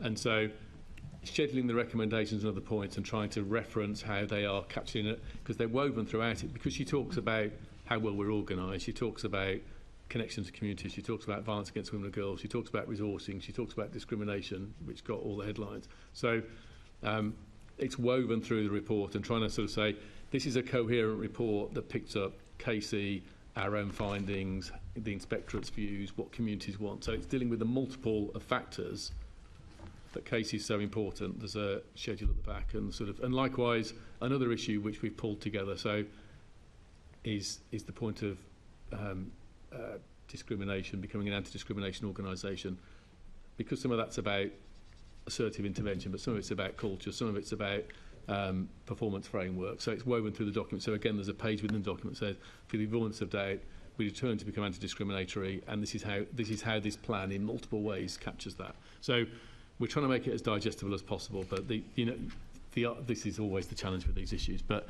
the Casey schedule is exactly there as you wisely suggest. Yeah, and sorry to end on a negative note, because I think you're doing some great work, but I have to ask you about the reports about banning a thin blue line badge. Do you think this is counterproductive to all the changes you're trying to make in the Met? So some officers are cross about it, and I understand that. I'm really cautious about officers on their uniform showing allegiance to any cause, and that's basically what our policy says, because you immediately have to judge how laudable is this cause, and then where do you draw? And the more further you go, that's awful English, isn't it? The further you go, the more difficult it gets. And so there's a policy which is sort of been around for some time, which talks about generally you shouldn't be wearing anything at all, except, and it mentions three. I think it's the annual wearing of the poppy, it's the police memorial badge, and it's the Help for Heroes, I think, are the three. I think the three it mentions. And I'm very reticent about extending that, because then someone will say, what about this? And then someone will say, well, I'd like to wear the flag of my sort of national heritage, and then we'll have all sorts of different flags on it, and then someone will say, well, hang on, this plays into political disputes in, I know, Israel and Palestine. You get in all sorts of places. So I think having as close to nothing as possible makes sense. But I do understand, and that's the fear or favour point I was discussing with Mr Duval earlier on, but I understand that officers care deeply, and they want to show how they care about their colleagues, and that creates a bit of tension, and we're discussing it in the organisation. But the reason for taking a firm line is it just drips into officers having hundreds of badges, and then someone's policing something and someone's complaining, well, we know you intended this by that one, but actually it also means that. And the reason this one is contentious, the equivalent in the States has ended up being both a policing symbol and has been used by some hard right groups. And so that's why this is a tricky territory. But I have every sympathy with officers who sort of care deeply about remembering their colleagues. Thank you. I'll leave it there, Chair. Thank you. Thank you. And I think it sounds like you've taken a very clear line on that thin blue line badge, which is actually welcome. I'm now going to bring in Assemblymember Pidgeon, followed by Assemblymember Hall and Assemblymember Duval on this first section of questions before we move on to our next section. So, Assemblymember Pidgeon. Lovely, thank you. I want to pick up Deputy Mayor. I'm pleased to hear that you've been having these discussions with IOPC and HMI and College of Policing about the accountability framework, if you like. But have you now defined clearly the role of the new policing board and how that fits in holding the Met to account, how it fits with your role as Mayor's Office of Police and Crime, how it fits with our role as a Police and Crime Committee? Have you fleshed that out yet at all? So part of that is ongoing work, because we've been recruiting it really quickly, and whilst we're doing that, also trying to work through the implications of what does this mean for the governance structures that we already have within MOPAC, and what does this mean for the oversight boards that we have overseeing the Met. Clearly, and the Commissioner's been keen on this as well. We're not just going to plonk a new London Policing Board on top of everything else, so we are working that through and thinking about how does it, other boards and structures, how do they fit underneath that, what committees will have to be underneath the Policing Board, and how do we make sure that that is coherent, that we don't have discussions around certain topics at the London Policing Board and then other topics, the same topics at a partnership board, which are very much around oversight as well. So we are working that through. It will be ready, it has to be ready for the first London Policing Board, and it has to be very transparent and open as to how that fits together. So yes, we are doing that. In terms of MOPAC, we are still there as the Mayor's Office of Policing and Crime to support, to carry out the functions of the Mayor of London, and that will continue. But we are also working through what additional capacity and resources that we need. And also, as I talked about earlier, what that means in terms of the way in which we do oversight as well, and how that's going to be done publicly. A really important step change and really important, I think, development in the oversight of the Metropolitan Police. But we're working that way, working it through at the moment. But if you're going to be interviewing people this month, they may have very different views of what they think it is they're signing up to and want to be part of. So shouldn't you have a clearer idea of what the policing board should be before you recruit people to it? So that's not working way through the governance structures for the MOPAC governance structures and meetings and various scheduler meetings that I have and officers have is a different matter to a clear view for what the London Policing Board should do. We've been very clear about that in our recruitment.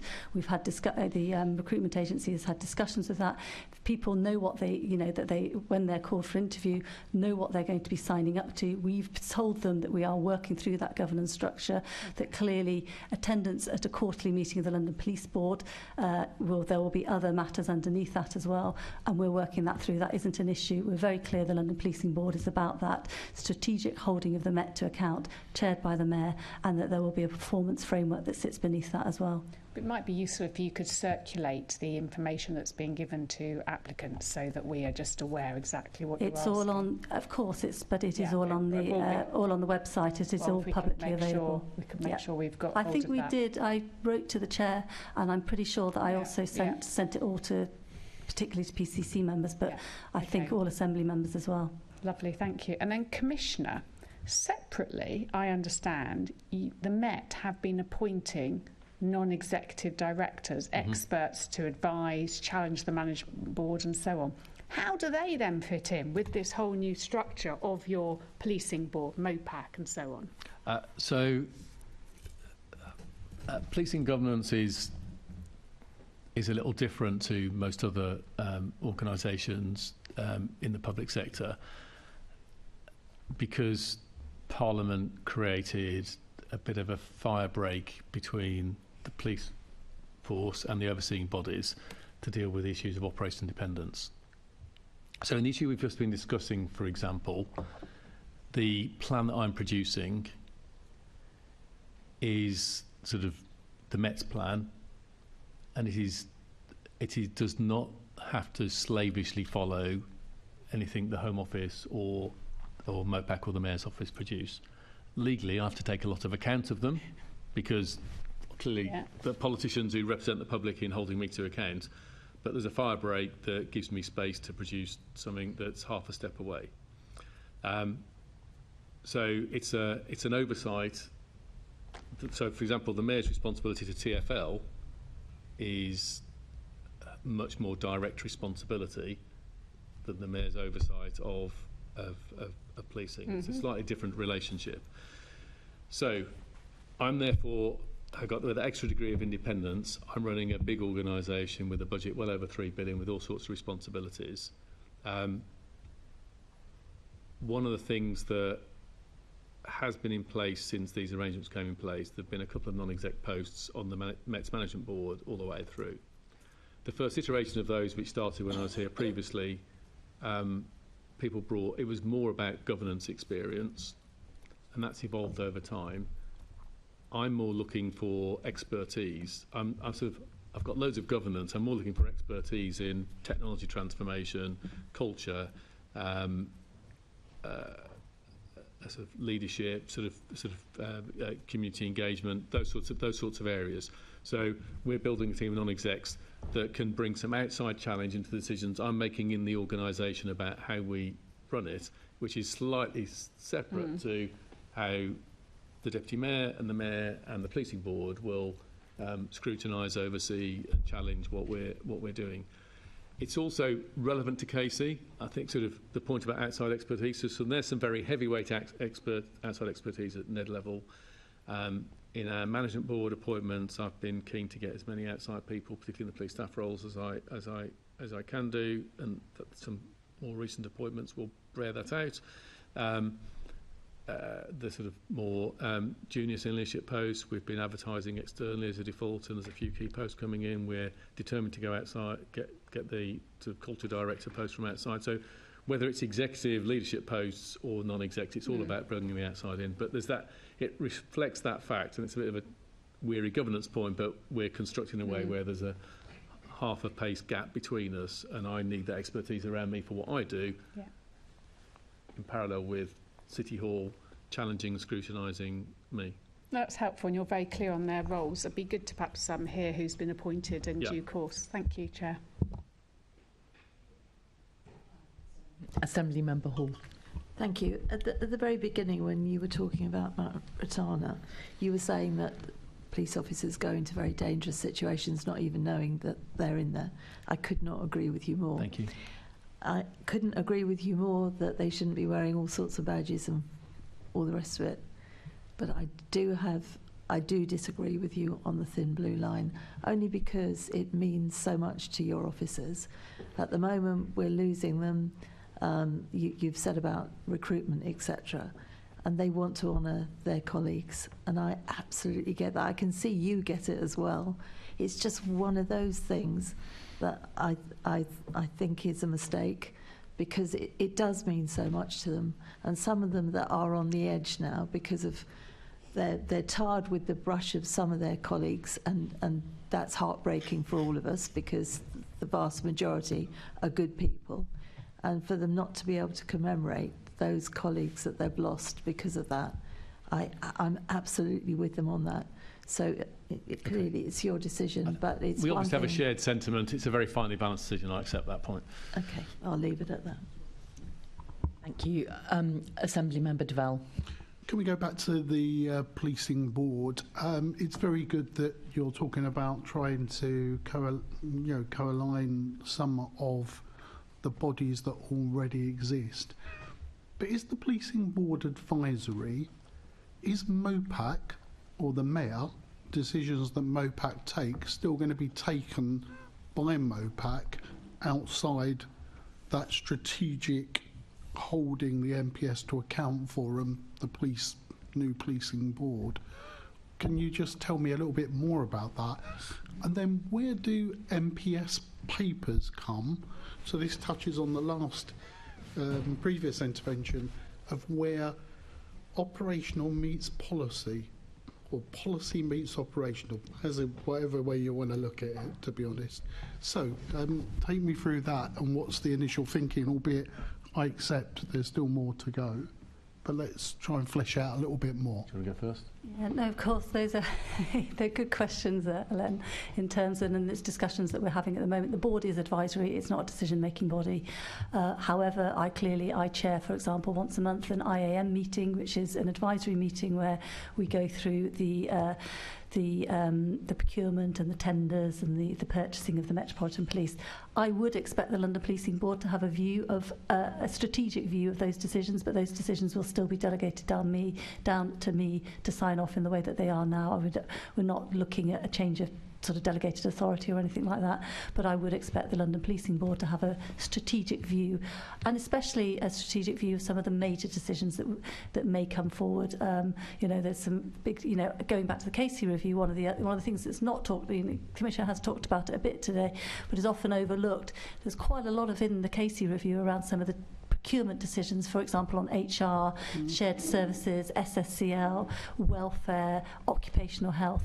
There's lessons to be learnt there in that. I would expect the policing board to have a view and a strategic view of some of those decisions, although when it comes down to it, the individual decision being signed off will be signed off by me. So I explained earlier the operational sort of step away. So policy issues, some sit with me, some sit with the mayor. So there's that slightly grey space between the two that we'll have to negotiate, just as we do at the moment. I'm not concerned about that. But like linked to the previous conversation, if there's something that I think for operational reasons is inappropriate to be in that forum because it's public, or even for operational reasons is not appropriate to go to City Hall, then we'll continue to work in that way. And clearly, I know the Mayor and Deputy Mayor respect that. Clearly, if I was to overuse that and sort of misuse that, then that would be wrong and that would damage relations, because that would be overly defensive. But we all understand there are certain things that that shouldn't cross that boundary, and I haven't found a problem in 9 months managing that, and I don't think this is going to. I don't think this board process will do that. In terms of papers, we're discussing the papers and the sort of preparation and all the rest of it, but I envisage perhaps at the policing board perhaps putting a sort of, a commissioner's report update at the start of it, perhaps before we get into substantive items. I don't know, but so we've got to work our way through it. I think that's really important. I think it does play into other governance issues. So as Sophie said, we're working through how that sits in other areas. So the extra demands of this, are they going to be balanced off by sort of removing some of the existing things we've got, and also looking at some of the sort of other delegated authority issues. What can I sign off? What do I need to go to City Hall on? Which I think there's some scope to rebalance. Okay, thank you. You look as if you're not sure I've answered the question there. Genuinely, I think they are. Look, most colleagues around this table, and I think most colleagues in your organisation, will want more detail as we proceed forward. But yes, in terms, the Casey review highlights the urgency to get on with it. Yeah. In getting on with it, I think the policing board has started off as a recovery board to now almost the pseudo police authority to X, and I think we're starting to run before we can even get up and crawl, to be honest. And I suppose things evolve. I think the most crucial issue from what people are telling me is that the policing board is about generating trust and confidence. I can see us being mungled down in some very bureaucratic paperwork, to be honest. How do we stop that? How do we get back onto that turnaround agenda? How do we focus on the issues that are in dual interest of both MOPAC and yourselves, and drive the agenda forward, which is an agenda for change, but actually as a better outcome for the public we serve? Yeah, so I'm going to go. I have been going, and I'm going to keep pushing us to go as fast as we possibly can do. Yep. And I don't see any intent that the Mayor or Sophie want to slow us down on that. And clearly, as we rework the governance, we need to make sure it's not going to do that. And I'm sure we can find a way to do that. I think. Of course, we don't want to get mired down in bureaucracy, although I always think bureaucracy is a misused word, because actually bureaucracy is incredibly important because of how you make good decisions. It's about process, it's about openness, and it's about transparency. Good bureaucracy. So the London Policing Board is there to advise, will be there to advise, it will be there to challenge, to hold to account and scrutinise. Actually, the key part of that is to scrutinise the Commissioner's new turnaround, the new plan for London, when it has been published, and then the performance indicators that go with that. That was absolutely going to be crucial, and that's why we are looking for people to sit on the policing board that have a variety of skills, in the same way as the Commissioner's looking for non-executive directors to support him in the management of the Met. We're looking for skills to support us in the scrutiny and oversight of the Met through the London Policing Board. Thank you. Can I just clarify on that? So you're looking for the London Policing Board, you're looking for people with particular skills rather than particular lived experience? Our recruitment package says we're looking for, it has a list of things that we are looking for. We're not expecting people to have everything. Yep. We expect the board to be able to have a diversity of skills, lived experience, diversity in itself as well, and people to have a very, very strong connection to London. Thank you for that clarity. So we're now moving on to our next section, which is specifically looking at standards and behaviour, and Assemblymember Pidgeon is going to start us off. Lovely, thank you. You already started touching on some of this earlier, but when we look at your review of legacy cases, you know, one of your operations reviewing vetting, you expect about 100 cases where vetting will be withdrawn. Where you're checking the police national computer database, you've already found 161 officers have a criminal conviction. You're trawling, other trawling you're doing, Operation Trawl, over 10,000 data matches so far. And then the allegations of sexual offending or domestic violence over a 10-year period. You've already identified 1,131 individuals to assess. I mean, this is on a scale that you couldn't imagine. So tell us a bit more about that, Commissioner, and what immediate action the Met is taking to improve the whole misconduct system. So you don't then have to be trawling back to go through legacy cases. Yeah. So I've been frank from day one that we've got hundreds of people who shouldn't be here. That's an estimate based on all the facts I can see in front of me, and there's nothing that I've seen that's changed my mind on that. The first thing to say is, so in terms of, so you have a sort of 2 points to your question really. There's a sort of dealing with what we find and preventing it happen again. So if I do the sort of enforcement and prevention are the two sort of themes I pull out of your question. So on enforcement, we've talked previously about the additional officers and staff we've put into professional standards. Frankly, they're still stretched by the amount of work coming in. I'm buoyed and encouraged in an odd sort of way by the increased number of reports we're getting from within the organisation, that sense of confronting bad behaviours, people saying, actually, yeah, the bosses are up for tackling this, so I am going to report X for whatever it might be. So the case volumes are going up quite sharply, and I'm seeing evidence that they've been dealt with more robustly in terms of both during the investigative process in terms of suspensions and restrictions, and at the end of the investigative process in terms of dismissals where we have those powers. So more cases, going more fastly, dealing with more robustly, and that is going to continue for some time as we shake the tree and those issues come out.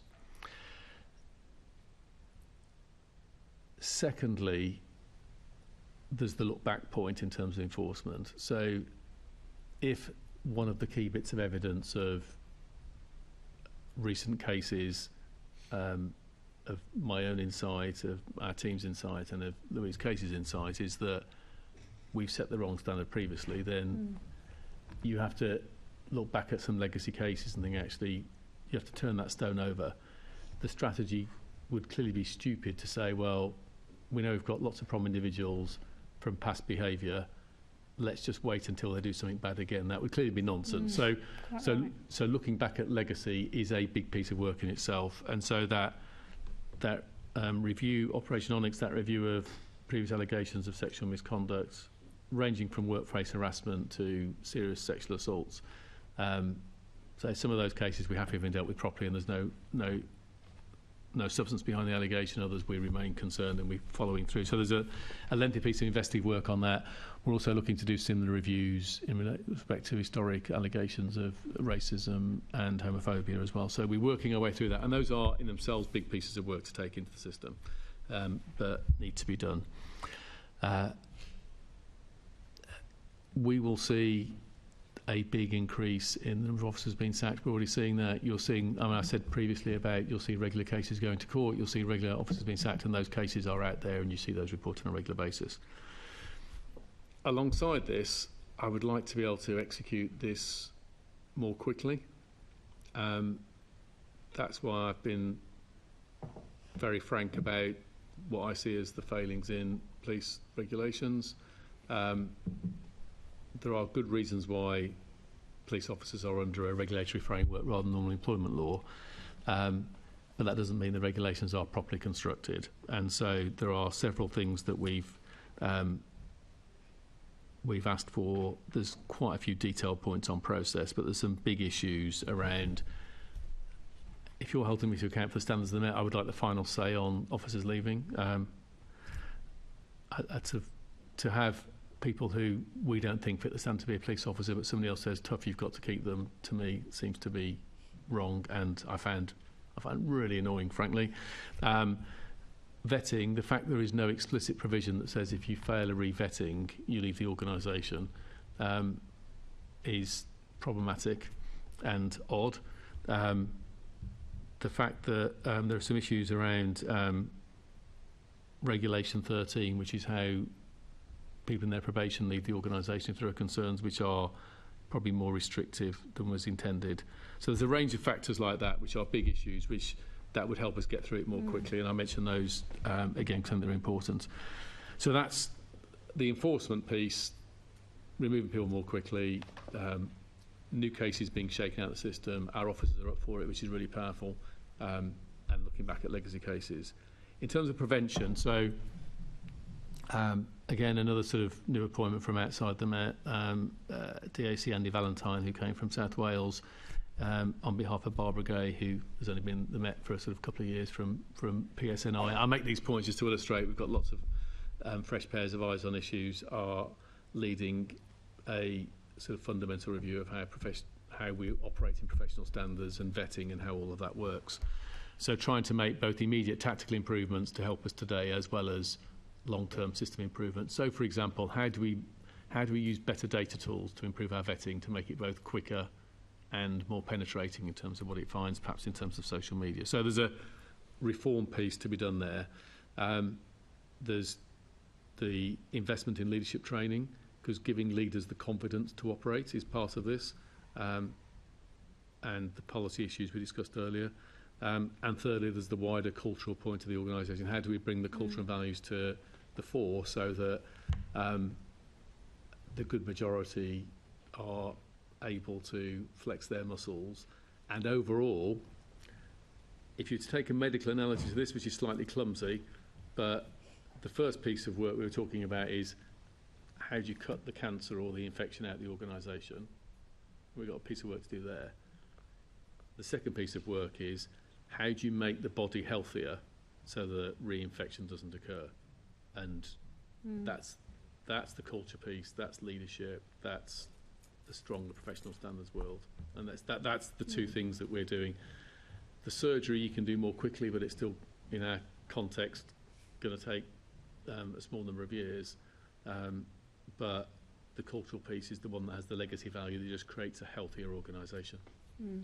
I've got some other questions about misconduct, but just pick up because you talked about the tools you need and having to take officers. There was a recent court case from May from British Transport Police where they had refused, I think, to take back an officer who'd gone through a process, and they took that. There was a court case and the BTP won the case. I was talking to the Chief Constable a couple of weeks ago about it. That surely is case law now. Are you looking at how that might help you at all in any of your cases? It's not really case law, unfortunately. Okay. So that was, I think, the legally qualified chairs they make decisions. That was a judicial review of a legally qualified chair decision. We just had one ourselves on a case where which was to do with honesty and integrity, where two officers weren't dismissed, and we weren't happy with that and went to judicial review to the High Court, and that's been overturned and sent back to the legally qualified chair again to make the decision. So sometimes these are challengeable, but this is long and bureaucratic, and it still doesn't deal with the point that. Okay, but I just thought there's a case, so it's not just you alone hear that they were, I'm not taking this person back and doing whatever, I was just really impressed by, and just thought actually that hopefully might help with the cause. But let's talk about the misconduct system, because Baroness Casey said, this is urgent action, not just sort of step-by-step little bits of reform. She recommended the Met should bring in a new independent multidisciplinary team of officers and staff to reform how you deal with misconduct cases. Is this in progress? Where are you with that piece of work? So the sort of outside expertise point, so the leadership is fresh at the point I've made already. We've had some specialist advisors on this reform of how it operates, looking at a root and branch review of the processes and how it's organised, so that's happening. And increasingly on particular types of cases, like I mentioned earlier with sexual allegations, we're bringing in sort of community and sort of other experts who've got a view to actually triangulate our decisions. So in multiple ways, we're bringing in different types of expertise to help us do it. The challenge about our operating context is the juxtaposition of normal employment law, grievance and all those other policies and how they sit alongside police regulations, which are massively complicated, is a highly unique operating context. So we're trying to find the right blend of our experts who understand that, making greater use of independent legal advice through some specialist counsellors specialising in this field, say community advisors, consultants on process and advisors there, and bringing all that together. So that's how we're bringing to life Louise's recommendation. And these expert advisors you've talked about, are they being brought in also to tackle this issue and help you with the issue of bias in the misconduct system? Is that precisely what they're there for? That's precisely. So frankly, we take these historic sexual allegations. So our team look back and say, well, I think based on this investigation, actually, we're happy there's nothing to be concerned about. Is there a danger that we're being biased on that? So you bring someone who's a specialist in domestic violence and sexual offences and perhaps works in a sort of charities, victim support groups, whatever it might be, to cast their eye over it and see if they come to the same conclusion and say, no, hang on, you're leaning too far towards a sort of male-centric judgment on this case, for example. So bringing that challenge in is really important. That challenges the bias. Lovely, thank you. And then if I could just come to you, Deputy Mayor, are you assured that the Met sort of fully understands the issues and that they're doing everything that you would like them to do to reform the misconduct system? I think you can't. Commissioner's already outlined what the Met is doing, and the grip and the willpower and the drive to change, and as well as putting extra resources behind it and really looking at the Directorate of Professional Standards, not just individuals coming in, but extra resources coming in. So yeah, I am really assured by that. We are still doing some oversight around that outside expertise and whether that is enough and whether it is enough for the advisors. I'm really pleased that there are advisors. I'm really pleased that in terms of the recruitment of people from outside, that is all really good. We're still doing some oversight as is that enough, and does there need to be more outside expertise to do, not just to be advising, but actually to be doing the doing. Yes. So we're still having those conversations, and that's part of the development of the Met plan for London. It's not that I'm not assured, it's just that we're continuing that oversight to make sure. I thought it was a really important recommendation within Baroness Casey's report. But this is where MOPAC should be adding value. It's that extra challenge. It's actually assessing this external help. It's helping with this, but this bit it's not there for. So that's really... Absolutely, and we're discussing that with those that are also the advisors that are being brought in. And, it is, we have worked with the Met in terms of our Violence Against Women and Girls team to help them bring people in. And that's all been very, very welcome. But there is continuing oversight as to whether that's enough, does it have the impact it should have, or does there actually need to be additional capacity coming in as well? And there is additional capacity coming in, and I'm really pleased with the outside appointments that have been made and are, hopefully will be made in the future as well. I think that external expertise coming in and appointments is very helpful. Thank you for that. Thank you, Chair. Thank you, Assemblymember Pigeon. So, Assemblymember Ahmed. Thank you, Chair. Commissioner, and this I know is a real project of yours, and you're very enthusiastic about the Good Leadership Academy. Could you tell us who you have engaged with to understand what that looks like and what the outcomes of a Good Leadership Academy should be, and what the timescales for setting it up will be, please? So the direction I've set is I would like us to be investing at least a week's leadership development for each leader in the organisation each year. I would like a model that fuses together 4 elements of expertise in terms of that leadership delivery. Those 4 elements being our own expertise, the College of Policing bringing national policing expertise, a London leadership centre, perhaps one of the business schools or something like that, and community input and insight. Those are the 4 feeds I want into it in terms of the leadership and the culture I want to build in that. The Director of Leadership and Learning and her team have been working on that, and they're still putting together the business case. They've been consulting with say London business schools. They've been looking at the existing work we do with community groups, and so they're looking at pulling all that together.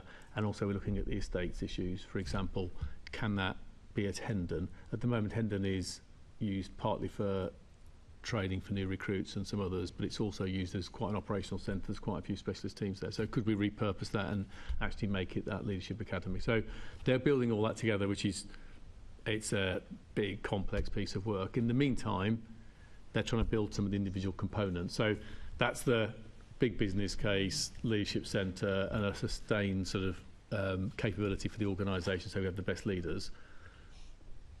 In the shorter term, the key issue is, so as I've said earlier, we've got 6,500 frontline leaders, that's sergeants and police staff equivalent, and we've built a course for them. The College of Policing are very influential in that, and they've helped us massively on that and other things. So that's now rolling well, getting good feedback, 10% in. They're working on the programmes for inspecting ranks and superintending ranks at the moment, and they're doing that again with College of Policing, and I think they're looking outside with those business schools. So we're trying to build key components to build early momentum, improving leadership on key issues, in parallel with building a big business case for what does a leadership centre look like. And I don't think this is all about courses.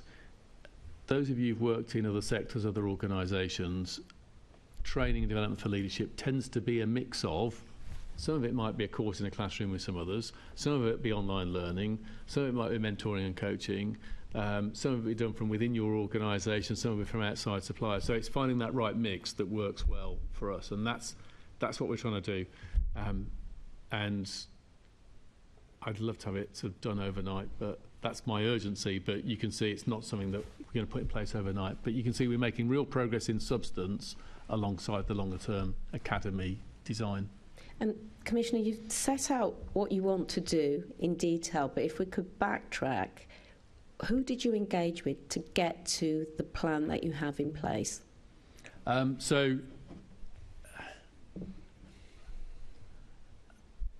mean, that strategy is quite high level and doesn't, frankly, need a lot of engagement. We get to that because I've looked at the data in terms of how little leadership development we're doing for our people, and it seems to me it's obvious that we want some of that outside-in influence. In terms of the engagement going on now to produce this, in terms of producing the Leadership Academy, we've got lots of London institutions and volunteers who work with us already, and we're engaging with them in terms of what they see in it. So the team have done a couple of sessions with London business schools and leadership training organisations in terms of how they think they could help, bearing in mind our volumes and our needs and the skills we want. We're doing a lot of work with the College of Policing. So there's quite a lot of dimensions going into it. I wish I could say, and the business case is going to be on my desk on such and such a date. I can't remember when it's going to be, but that work is in train. Did you have any community engagement when you were setting this up? I know that you want to have, that's part of it, but actually before you got to the decision of setting up the academy, how much community engagement did you have? So not before, but in terms of how we do it. So I'm absolutely certain, how can we be an organisation with sort of over 10,000 leaders and not have an effective leadership sets of leadership strategy, training strategy? And I put the label academy around it. So that is very much a direction from the top. We're going to do that because we need to invest in leaders to address all the issues in here. I don't apologise for that being quite top down. How we do it must have communities involved, must have outside bodies involved like business schools, and so they are heavily involved in the design. They're being consulted. So in the same way they help with some of our existing training, we want to scale that up, and we're consulting with those groups and with others on how they might do it. And of course, London's training institutions are rooted in London, so some of them are big national institutions like London Business School, others are more local training centres and much closer connected to communities, and so that's why that consultation that's going on at the moment is important. Thank you. And you've said not overnight. We'd all like it overnight. Have you got a timescale in mind? So I always set my team on reasonable timescales, and they come back with the fastest thing they can achieve, and that's where we are at the moment, frankly. So they'll be bringing the business case back to me, and I'm just checking whether anyone's given me a prompt. To be honest, they haven't. They'll be bringing the business case back to me soon, and then we'll look at how fast is that. Can we go more quickly? But they're working really hard on it. I think to have got the sergeants programme off the ground is indicative of the speed they're working. And I should call out again the College of Policing. They have been massively helpful in terms of offering any help we can do in terms of national best practice in policing. Thank you. Deputy Mayor, in your opinion, what more should the Met be doing to improve its misconduct system? I think there's, I've talked about the drive and the grip in terms of misconduct. And I do think, the oversight that we will continue to hold over the Met is around, is there enough outside expertise? Do they understand the technicalities? Do they understand the nuances around discrimination, racism, homophobia, misogyny? And is it enough to have the advisors, or do they need actually extra capacity? And that is an ongoing question for me, which I do challenge the Commissioner on. So that is an ongoing question. I don't think this is all in the hands, as the Commissioner's already talked about. I know this isn't all in the hands of the Met in terms of changing its misconduct regime. There needs to be national changes to the misconduct regulations. We drafted a bill, a private member's bill that was published by Harriet Harman, which had a number of things that needed to happen in terms of vetting, introducing a duty of candour, how the misconduct regulations need to be changed. There's been briefing in the papers today about the Home Secretary making decisions, but the decisions haven't been made yet. The Met does need, as does national policing, changes to the policing regulations around misconduct. But that's for when things have already gone wrong, the misconduct regulations. So in terms of, and the Commissioner's talked about that, in terms of the values, how do you prevent the misconduct happening in the first place? And that's when you get into the Leadership Academy, and when you get into supervision, and when you get into leadership and management. There's been a fantastic start in terms of the frontline first training of sergeants. It's going to, and as you've heard already, there's a lot of work happening, but it needs to develop in terms of how do you set the standards, set the culture, set the values, and then how do you supervise them and manage them, and to ensure that they've been adhered to, and if they're not, how do you act really quickly? We've seen changes in acting quickly, in the timeliness. We've seen changes in the suspensions, and there's been a public update from the Commissioner about that at the end of April. So we are seeing progress. So I think, it's dual, more needs to be done, but it's not through lack of word or grip, it's just the pace in which you can do things, and there needs to be changes to the misconduct regulations. Thank you.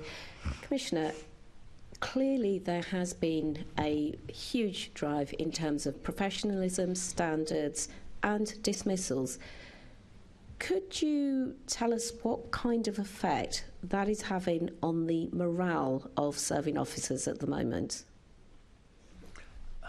I think there's the overall public debate about policing is challenging for officers' morale. I think because the world we operate in terms of sort of media, social media, etc., doesn't do nuanced debate well. I don't think that's a sort of. I don't think that's a contentious statement, is it? Sort of. Breaking news, Chair. Can we just get on social media? Exactly. Doesn't do nuanced debate well, so it doesn't capture. Yeah, there's some ghastly things have happened, but most of our people come to work with a sense of vocation and really care and want to make a difference, and a public debate, quite properly as we're having here, about the Met's an organisation that needs to do a lot better, despite the fact it has great people, that's helpful. That's not the debate we hear publicly, and so officers feel they're being sort of sometimes sort of pilloried en masse by some of the way that bounces around, and that's quite difficult. And that's why I'm always constantly calling out, look, so we've got hundreds of people who shouldn't be here, I'm sorting that out. We've got tens of thousands of fantastic men and women. And but the public debate doesn't often do that balance. And I think if the balance between sensible conversation and pillory, the longer that stays in the wrong place, frankly, the more difficult it makes for policing to succeed. And that's not me saying go lightly on us, because I know you're not going to, and you shouldn't go lightly on us as an organisation, how well we're doing, where we need to be better. But if that inadvertently in the sort of wider public debate becomes a pillory that dispirits the good majority, then that's not in any of our advantage. And it's particularly not in our advantage if that discourages sort of good men and women of London who think, actually, maybe I'd like to be a police officer. If that makes them more cautious from stepping forward, that's doubly disadvantaging. And I think that's the challenge that we all face, isn't it, in the public debating space, that we all operate with different responsibilities, is trying to help that be challenging but constructive. Are you finding officers leaving because they don't want to deal with the issues of Casey? I mean, you know, my personal opinion is that if they don't want to, then they've no place in the Met. But are you finding that? And the reason I ask is because I, on a regular basis, have contact with serving officers, and certainly pre-Casey, there were a couple of cases where I'm very aware of officers who were already, you know, they felt that they just were tired of what was happening to them and the attitudes of the public towards them. And I wonder, does this mean that there are people that are leaving, which may not be a bad thing? I can't rule out individual cases. I think our sort of retention numbers are, so this is an annual exit rate for police officers. Ours is bouncing around, I think, between 7 and 8%, which is fairly consistent with most other forces. So that's not gone off in a sort of completely crazy sort of direction and sort of become a much bigger number. It has, though, changed over a number of years, I think, across the country, and I think these issues and also the way pay and pensions and different factors working out are meaning officers are leaving at different points in their service. We have many more officers leaving earlier in their service than we would have seen a decade or more ago. So the profile of that is different. I haven't seen data suggest ours is wildly out of kilter. I think the applications is where we're seeing the drop-off, and I think that debate is having an effect there. So I think it's affecting morale internally, but not to a stage of a sort of, I guess, behind your question is there a mass exit? No, I'm not seeing that. But in terms of the sort of the appetite to join, I think it is going to shake that. There is evidence it's shaking that up, which is why I talk about those recruiting challenges earlier on. So let's have a public debate about, we need the best men and women of London to join the Met and work alongside the fantastic people we've got to help an organisation that's lost its way a bit bounce back and be the amazing police force we want it to be. And as part of that debate, we need to sort out a minority who shouldn't be here, and we've got to do that. And we've got to sort out the systemic failings that have allowed that to thrive. But let's call out the great men and women, and let's encourage others to step alongside them. One example of the pressures, the Met in the last decade has sort of zigzagged in and out of having a London recruitment criteria for London residency recruitment criteria. And at the moment we don't have it. I would love to reinstitute that. I think it's the right thing to do. If you're going to police this amazing global city with all its complexity, then you need to understand what that sort of environments look like. And if you sort of not lived or worked here for a period of time, then that's just going to be a lot harder. But given I'm not getting the recruitment numbers without that criteria at the moment, I'd be foolish to pull it in, but I'd be so keen to do that. But that's only going to be possible if we all work to change the narrative and create a more optimistic sort of, actually, there's lots of great things about the Met, there's lots of problems, be part of the change. And we're changing our recruitment. So we've got a new recruitment campaign going out at the moment, which is much more based through the sort of the words of our officers and that sort of almost come and join us, rather than it being less of a top-down glitzy thing and more come and be part of an organisation that wants to do great things. Thank you, Commissioner. Thank you, Chair. Thank you. I'm going to call a brief adjournment for a comfort break, and then we will rattle through our final questions and get to the end of the meeting. But we'll just have a brief 5-minute comfort break now. Super. That's a popular decision.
Thank you, everyone. We now return for the final part of our meeting. I think we should all keep our questions and our answers tight so that we can get through the questions that we have for you. Now, this next section is on trust and confidence and policing, policing by consent, and Assembly Member Desai is going to start us off.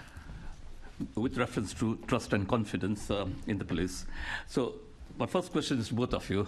Do you agree with Baroness Casey that stop and search is being deployed by the Met, quote, at the cost of legitimacy, trust, and therefore consent, unquote, and needs a, quote, fundamental reset, unquote? Perhaps if I could start off with you, Deputy Mayor.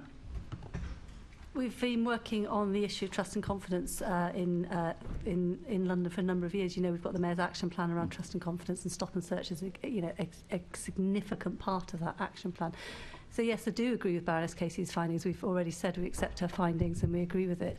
And one of the things that we've done through the Mayor's action plan and will continue to do is that oversight on stop and search, particularly around disproportionality and particularly around the impact that it has. And there has been movement, but obviously there needs to be a lot more progress, which is why the Met have set up these 2 pilots around looking at a different way and different training and community engagement and community consultation around stop and search. But we all know, I mean, you will have listened to young people, particularly young black men, about the impact that stop and search can have on them and the legitimacy and the impact on trust it can have on young black men, particularly when, as we found through the work we did on the Mayor's action plan, particularly when they were being almost, well, the perception was, and I think they were being very, very almost automatically handcuffed. Now, there was a review of handcuffing, and we have seen a decrease in the handcuffing that takes place around stop and search, which is good, but there needs to be a lot more, and that's why we've got these pilots, and they should be learning from those pilots. In terms of MOPAC, we'll continue that scrutiny, and we are looking at as you know, we've got the engagement review, which is looking at local engagement and how do you make that more diverse, more representative, and more robust. Thank you. Commissioner, your comments, and if you do agree, what action is the Met taking in response to this, and has the Met launched its new approach to stop and search? So, the first thing I should do is put my microphone on. Yeah, and lift it for the base. Stop and search is critical as an operational tactic. We tend to take over 400 weapons a month off the streets as a result of it. We also make a lot of drugs-related arrests, and most of our drug searches are done in an area where it's largely driven by that being a violent crime hotspot, and there's a strong link between drugs markets and violent crime. But if it's done badly or clumsily or without the support of the community, it can burn through trust. So you've got that that's the challenging conundrum. A valuable tool, if it's not done well, has a damage on trust. So the exam question is, how do we use it to best effect in a way that can build trust and not damage it? And so the broad sentiment in the case report I agree with. Hence the piece of work that DAC Adil Alaikin has been leading for the last few months, which has just gone live a couple of weeks ago in 2 boroughs in London, sort of testing it. And it's fundamentally got 3 components. And I see this being a big part of the stop and search charter that Louise Casey suggests, and I think is a good idea. So the 3 parts. The first part is using data to be more precise when you're going to deploy it. So be really clear, if you're going to deploy it proactively, we need to deploy it in this ward or this area because of let's say a surge in knife crime as an example. So being really clear, it merits the use of this intrusive tactic. The second point is to engage with the community. So the community know what the issue is, know why you're doing it, and you've had some conversation, and maybe there's ways they can contribute to solving this problem. And thirdly, the training of officers. So there's some research on a concept which I don't like the phrase, it sounds awfully academic, procedural justice. It's fundamentally about how any official manages and deals with an encounter to leave a sense of fairness with the person they're dealing with, and it's been used in all sorts of different sectors. So those three elements. So we retain the sort of the need for this assertive tactic of stop and search to reduce knife crime, but we do it more precisely, more in contact engagement with the community, and with our officers having been given better training. That's the intent. So we can have the same effect and build trust rather than damage it. The last point I would say, it is not designed out of thin air based on we think this would be a good idea. This is based on sort of evaluated pieces of work in Britain, the States and elsewhere, where some of these components, particularly the procedural justice one, have been used and the effect it has. So that's one of the reasons I appointed a chief scientific officer in the Met. Was it's a part of the outside-in thing about bringing the world's best practice into the Met, and that's what we're doing. So, Commissioner, in the context of communities having more confidence that the Met is using stop and search powers fairly, one of Casey's recommendations was to establish a charter with Londoners on how and when stop and search will be used. How will this be developed, and what will it involve? So this pilot will inform it.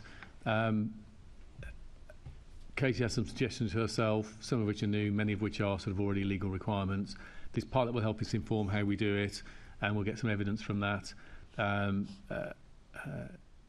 DAC Adelakin is doing that piece of work, and I think, and I'm expecting the first draft of that piece of work, which will be done with some conversation with the community in the autumn. And I would hope to have published it by the end of the year. So I think we can move quickly on the first version of that. Sure, thank you. A couple of more questions to you, Commissioner, again. I want to ask you about the Met's new precision stop and search model that has been launched in Barking and Lambeth. And I should say that the relevant superintendent for the BCU, he actually did contact me in advance to alert me to how they're going to. Hurrah! So I'm going to give him credit. He also said he'd been looking up some of the stuff I've written on my website and other articles. So I was a bit chuffed. But I'm very encouraged by this new approach and by the focus on communities. But I wanted to ask, when the Met says it is, quote, engaging public and communities in what we are doing at a hyper-local level, unquote, can you talk us through what this looks like, hyper-local level, engaging public and community? So what they're looking at is in each of the two boroughs, there's been an assessment that, so looking at all the wards across London, these wards have a long-term pattern of being amongst the highest in terms of knife crime. So that's how these two clusters have been chosen. So the point about hyperlocal engagement is looking to engage with key community members in those wards. So not sort of seeing this isn't just a conversation. Well, we'll talk to the leadership at the borough level. Actually, if we're deploying it in wards sort of 1, 2, and 3, we need to be talking to the sort of communities sort of in that context. So that's the intention. So that the engagement is at the seat of the problem rather than a step removed. I should say, because I've got one more question, but from my own personal experience, some of the strongest advocates of stop and search done properly in a fair way are the families, friends of those who have lost their loved ones. Exactly. Yeah. So my final question, and I could have asked this in the previous section, but it's also to do with trust and confidence. So it's about the report in the BBC from the BBC yesterday that police across the country are failing vulnerable women, and that according to the data, over 500 investigations into officers abusing their positions have been botched or corrupted in some ways. Do you have any comments about this and an understanding of how many Met police officers are implicated? The article refers to, I think, 1 or 2 Met officers, but at this stage, are you able to? So I don't know the particular review you're talking about. As I was talking earlier with Caroline about that big piece of review work, and that was us, frankly, looking back and saying it is very clear we haven't always hit the right standards on those cases, and so doing a systematic review of the 1,000 cases, pulling up the ones that we're concerned about, and then reopening investigations or taking other measures, and that work is the work it's going to take many months to do, but that's what we're doing. So I think, frankly, we're ahead of that now because of the past issues that were exposed, we're already on the journey to fix those issues, and that's what we're working on. Yeah, this is over a period of 5 years. But I don't want to push you on this, Commissioner, but it refers to one officer who's no longer with the Met. I don't know if you're aware of this, if you're press people. It was. I haven't read that report, but sort of. Well, in that case, I won't push you, because I would ask you how many Met officers have been implicated over the last 5 years, but perhaps you could come back to me later. But this one, this is to you, Deputy Mayor, as well. Vera Bird, she's quoted in the BBC article as well, or the coverage, talking about sort of bringing external investigators about police misconduct in the context of sexual misconduct.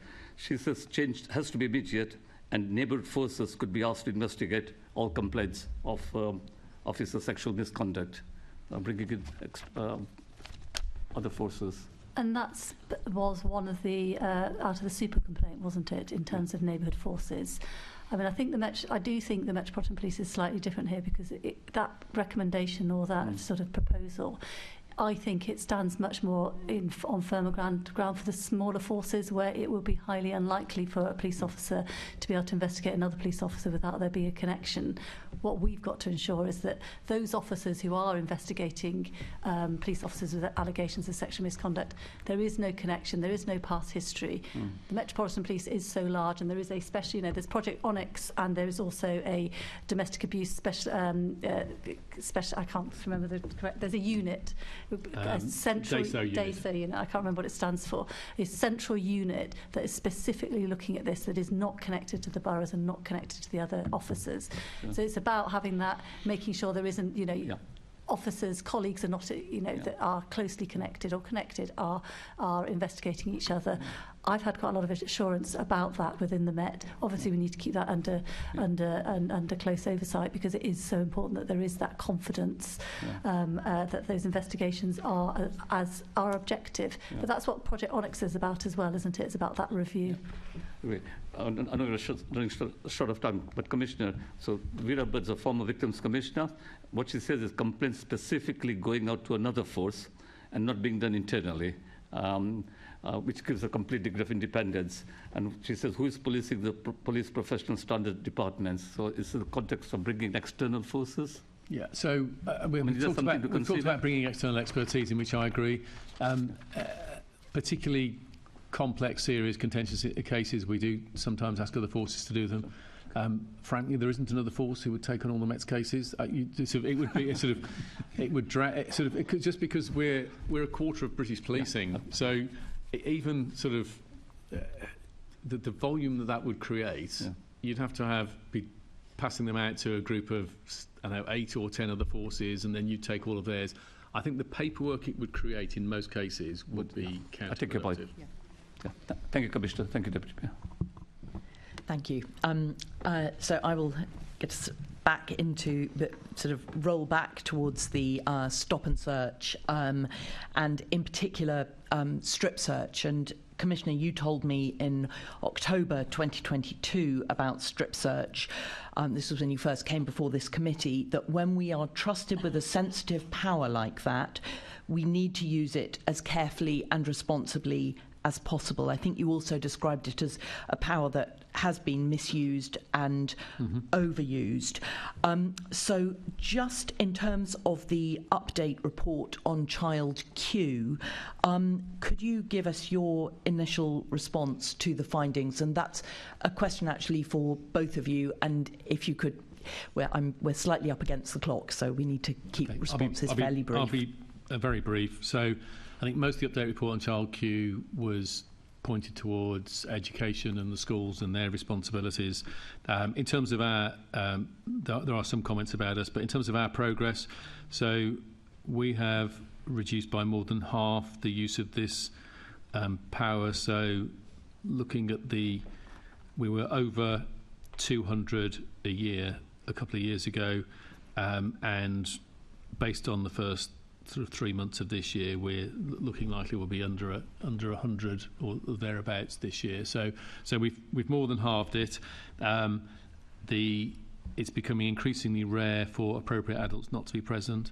Of course, there'll always be exceptional cases where there's immediate danger, but that's that's been avoided in in almost all cases now, and I sort of remind the point that one of the reasons that sadly this is necessary, and I mean, you've asked me the question before about do we really have to sort of use this power with young people.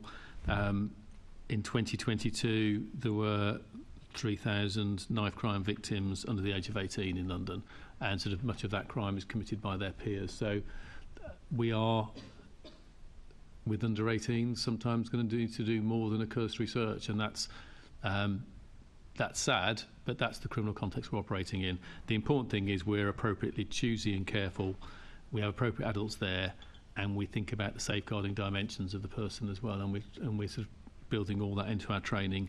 And then, as the technology point I made earlier on, linking back to the earlier conversation, those airport scanners, having those in custody as a screening tool, I will hope will reduce the number of times we need to say, well, actually, now we've done that, we know enough now not to do a more intimate search. That won't always solve the problem, but I think in some cases it will do. Well, so, I mean, you know, it is always distressing to find oneself discussing the strip searching of children. So I think anything that you can do in terms of those airport scanners, and also anything to reduce the trauma of that custody experience is incredibly important. Now, last July, I submitted a mayor's question about the locations of strip searches. It took 10 months to give me an answer, and it revealed that 3 times as many children had been strip searched in that year than I had previously been told. So I'd previously been told there were 99 children strip searched. It turned out there were 271. And 20% of those cases, it was unclear where the children were strip searched.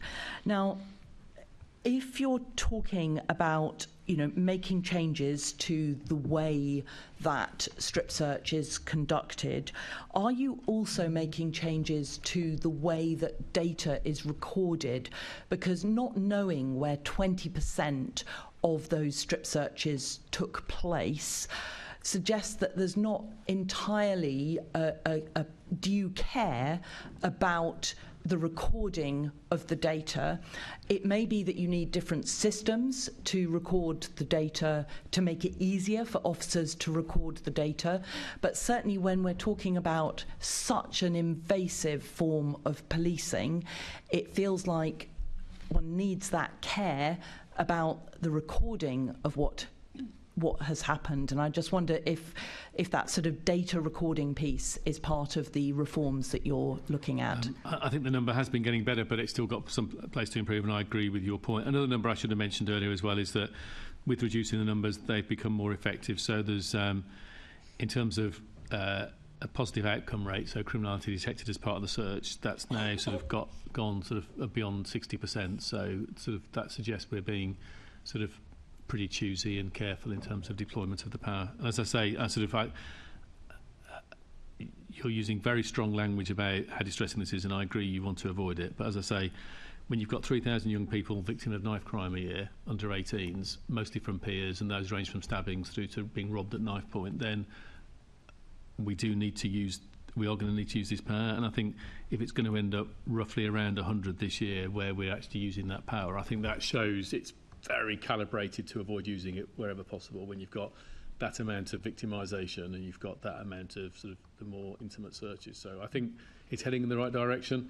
Clearly we're going to keep bearing down on it, but I'm not going to apologise for trying to stop young people stabbing each other and robbing each other. Deputy Mayor, do you want to come in here? So I think there is an issue about data and about the recording of data, which is one of the things that we have picked up because of the mistake that was in that, and asking the question across the piece around data.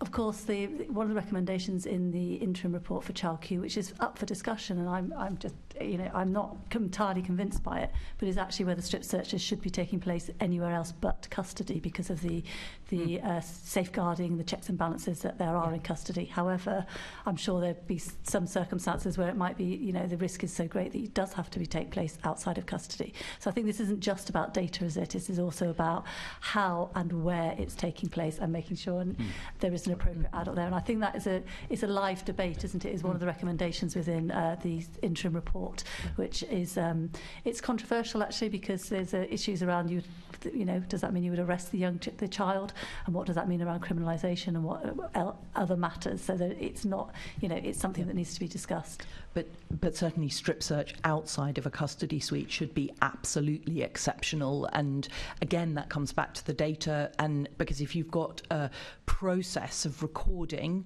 what has happened, then people know they have got to record what has transpired, and that is another check and balance. It's a way of making someone think,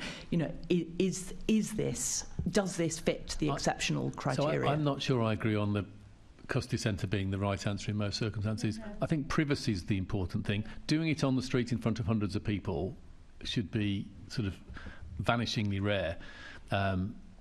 But if there is a very private location, an office, a room, or sort of somewhere where you can do it in complete privacy, then, and you can do it immediately and avoid taking somebody to a custody facility, then I don't know why that wouldn't be a good idea. So I think privacy is the thing we should be aiming at. Whether privacy can only be achieved by custody, I'm questioning. Privacy with appropriate adults. Yeah, completely. Yeah. What conversations has the Met had with communities in London and with young people in relation to the strip search of children, and how has this shaped the Met's response? So there's been a lot of engagement through our schools officers and through sort of the local leadership teams at neighbourhood policing across London. Some of our youth engagement forum, we've discussed it. So it has come up a lot as a community concern, because clearly the Child Key report is hard-hitting and paints a worrying picture. So we've done an awful lot of engagement around it, and that's talking about reassuring people about how we're taking it seriously and how we've narrowed down the use and sort of being more intelligent and thinking about the privacy issues and safeguarding issues we've discussed. But it's also it's also been about sort of taking their sort of feedback in terms of training, etc. And whilst we've focused our training in terms of improving skills on what we've called the stop and search pilot, as long as we find that's working, then those procedural justice skills, those extra training for officers, that should improve in due course as we roll that out. That should improve officer skills in terms of dealing with all use of intrusive powers, of which stop and search is just one. Deputy Mayor, Baroness Casey said that the Met is unwilling to interrogate whether there are broad issues around race, desensitisation and systemic bias towards black children. Do you agree with that finding? I think that has changed in terms of, you can see a very, very clear change in the way in which the Commissioner talks about young people. You can see a clear change in terms of the strip searching, and even though the decrease is not as great as it was because of the change in the data, I think we are still seeing a 45% decrease. And in Hackney, the report, the interim report, the update report very clearly states, I think over the last year there has been no strip searchings in Hackney. So I think there really has been a change. And also in Hackney, as part of the response to the Child Q safeguarding report, there has been adultification training. There's been a real, really looking at, what does this mean in terms of the training? And that's been looked at in terms of, what are the lessons from that, and whether that needs to be rolled out Met-wide. So I do think there has been that change, and I think that's very, very important. It's on record in terms of the response from the Met and response from the Commissioner around institutional racism. I think that we're on record as that being an issue, but that does not mean that that has not been taken into consideration in training, in terms of the leadership training that we've talked about for the sergeants. That very much is in there as well, and also in terms of the community-led training, which has really gathered pace after the Mayor's action plan and the investment that the Mayor put into that, in terms of really ensuring that officers, particularly recruits, but not just recruits, have an understanding of the communities that they serve and some of the biases and some of the possible ways in which they interact and engage and how they need to change.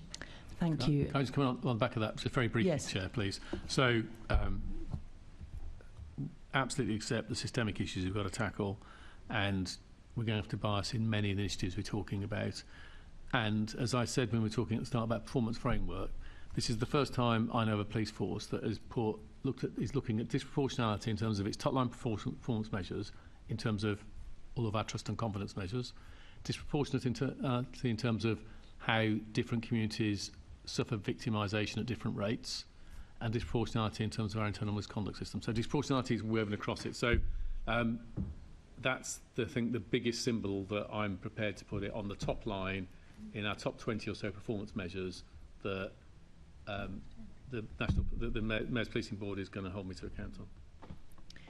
Thank you, and I expect Assemblymember Moema will be glad to be reassured about no strip search in Hackney over this last year. That's a real positive change. I'm going to bring in Assemblymember Pigeon very briefly, and then Assemblymember Ahmed brief. No? Assemblymember Pigeon? Yeah, I just had a specific question on stop and search. And you've talked about the pilot and the work you're doing. Are you looking at cultural sensitivities when deploying stop and search? Because I recently helped a constituent who was arrested for failing to provide a drug swab after a stop and search, which is an absolute offence. But it was Ramadan at that time, and therefore he was not allowed to have anything in his mouth. He spent hours at custody, was called to court, it was then dropped the week before because they clearly did not really have a case. I'm just wondering, are you looking at some of those little sensitivities, cultural sensitivities that you may not think about but actually are part of this? Yeah, I don't know that case. It sounds like a tricky one for both the investigating officers and for CPS, and I guess they made a judgment and then changed their mind as the case, and the CPS changed their mind as the case went through. I think that the point about having in the values framework around policing by consent, having one of our principles being about inclusivity, for me inclusivity is about understanding London. If you're going to police a amazing, complex, diverse society like this, then as an organisation, we need to be constantly working harder to understand that. And that's never going to get to the point where we should pretend that every officer and every staff member will understand every nuance of every community in London. That's that's beyond realistic. But we can always make progress towards that. Some of the work we do already, such as the community involvement in training of recruits, both centrally and on some BCUs when they arrive, is all part of getting towards that. But I don't think it's an exact science because communities are so important, so complex rather, but it is massively important. I hope that can be picked up. Thank you. Yeah.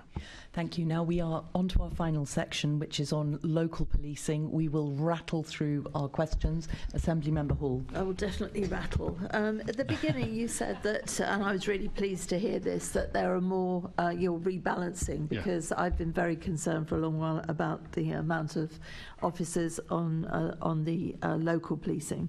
What do you think are the biggest challenges on local policing at the moment? So the first point is getting control of the resources and starting to get that different balance so that local response teams, local neighbourhood teams have got the strength and resources to deal with the workloads they've got. Part of that is about resourcing. Part of that is about workloads, and we've talked separately about the mental health issues and other things, other inappropriate things coming to the police into the police lap. So having officers who feel stable and they're doing their day job most of the time, not being abstracted too often, they can get on and do what they're trained to do and skilled at doing and want to do is that's the cornerstone of getting the capability there. The key point of, I think if you're then talking about neighbourhood policing, is it's not engagement for engagement's sake. It's having a relationship with the community that means you have a shared understanding what the biggest issues are in that area, so that the police have the right priorities and ideally are working with the communities and other partners to fix them. So it's not engagement full stop, it's engagement for a purpose of action on the things that are most important to the community. So building that relationship, building that connection is important. It delivers confidence in local policing, and in due course it builds trust. That's the cornerstone of it, but I will always keep coming back to neighbour policing isn't simply about a bunch of people. So we've got they do the community stuff over there, and we'll crack on doing something different. It has to be a cornerstone. So if there is a really difficult problem, embedded problem in a couple of neighbourhoods that maybe is driven by organised crime and drugs markets perhaps, or I was talking to a BCU commander the other day where there's an embedded problem across several wards to deal with sex work and people trafficking and antisocial behaviour. Actually, they need some support, the specialist areas, to take on the organised crime team alongside the neighbour team doing their work. So neighbour policing, where I want us to get to, is the neighbourhoods start to lead the organisation. Actually, this is really important. The biggest issue in this area, we've got resources locally that can do A, B and C, but actually we need some specialists to come in and do D to make that difference. So that's where we're trying to get to, and that's where we will succeed. And so it's all about flipping the organisation to be more focused on sort of the local upwards rather than Scotland Yard downwards. Another symbol of what we're doing is I work on proactive teams, sort of changing the way our proactive teams work. A chunk of that is putting several hundred of them locally, from the centre to local. So more of the assets to deploy flexibly are in the hands of the BCU commander rather than being deployed from Scotland Yard, so to speak, locally. Good, I'm pleased to hear that. I've also been told that quite a few of the officers are then put into response cars because there's not enough people on response teams as well. Is that right? So getting the numbers on response right is important, as is getting the demands there, because if 40% of the work is mental health and other demands that aren't really police work, then I'm just investing on supporting other people's work. So I'm both trying to get the resources in the right place and also cut off demand that we shouldn't that shouldn't be police work, because I need to do both of those. Yeah, no, I'm really pleased you've done that. It should have been done a long, long time ago. We cannot have our officers stuck in hospitals for hours and hours. Do you think it was a mistake to centralise performance analysts, and what has the impact of that been? I think in an ideal world you wouldn't have done it. I was sort of overseeing the piece of works of 8 or 9 years ago that did it, and it was very financially driven. So I think performance analysts and the local intelligence analysts as well were reduced by well over half. And it was actually we've got targets to maintain officer numbers, we've got squeezing budgets, we need to reduce police staff. Let's see if we can brigade these together and provide a viable central service. I mean, my overall reflection on this whole austerity process was that I think policing had put on some inefficiencies in the sort of previous decade as it was growing, and there might have been sort of 10% efficiencies, but often we were taking out 20, 30, 40% out of some functions. And I think that here's one where it was cut heavily to balance the books, and there probably were some better ways of working, but we had to go a lot further than was ideal, and we now see the result of that. And if precision can seem to be quite a geeky term that's just about data and targeting, it also goes to communities' trust. Because if where we patrol and where we use our powers is more precise and based on what is really needed to deal with crime, that's better for trust as well. So it's not just more efficient, more effective, it's actually better for trust. And that's why sort of having the data and systems, which is part of our sort of fixing our foundations we need to do, to be able to have the data to be able to do the analysis, and then having the analysis is all part of having the biggest effects, but with the smallest ripples in terms of any collateral damage it might cause. So if you had the money available again, would you go back to borough policing? No, I wouldn't, but I'm strengthening the borough component of our model. So I think the size of the BCUs creates new opportunities. So, for example, we have our public protection teams locally. That wasn't possible with 32 units because some of them would be too small. So in our 32 unit model previously, we had the smallest local commands in the country. And there just wasn't a viability to deal with what had to be done today. So reducing the number to something like 12, I think, was the right thing to do. That doesn't mean we've delivered it quite right. There's been some problems with it, and that's why we're making some changes. And so strengthening the borough end of it with the new neighbourhood superintendents is a part of rebalancing that. Okay, because trust and confidence has gone down since then, hasn't it? The draft turnaround plan states that the Met will implement a new neighbourhood model in the context of the new ward boundaries. So, briefly, what does that involve, and what are the timescales? So, I'm going to get the number slightly wrong, but I think we've gone from something like 620 to 690 wards in London, roughly, haven't we? It's numbers roughly around that. So there's an extra 60 or 70 wards. So, sorry? 46 wards. I could have sworn it was 6. I thought it was 6. Don't tell councillors that. Okay. Apologies for my inaccurate memory there. So, first of all, what it means is that's wards that are now effectively empty. So, even if you had their existing resources in place, there's 46 wards that are empty. So that's, even if you stick at the basic level, that's an extra 92 police officers and 46 PCSOs just to deliver that basic 2+1 model. And then on top of that, we're looking to put, I would like to sort of go back to where we were before with 1,600 more PCSOs in neighbourhoods. The Mayor has put the money in this year for the first stage of that, 500. We've started the recruitment campaign, as you probably have seen. So the first 500 of those, and we're finalising the sort of model for where we'll balance those. We're going for quite a bit of targeting to put more resources in the places that suffer most crime, and those conversations I think are still continuing with local authorities based on our initial judgment. We want to consult before we finalise it, and if the recruiting goes as we hope, then they'll all be in place by the end of the business year, so by March. So that's the resourcing part of the wider answer I gave earlier in terms of how that then influences the rest of policing. Okay, yes, that is good news. Thank you, Chair. Thank you. We're really up against time, so we all need to be as precise in our answers as well as in our questions. Assembly Member Bailey. Afternoon. Could I start with the Commissioner, please? The Met has said it will invest in strategic partnerships with London boroughs, communities and community safety partnerships. How will this differ from the Met's current model of local investment and partnerships? I think we've said it, but it's actually been it hasn't been as strong an effort as it needed to be. And certainly that's the feedback I've had.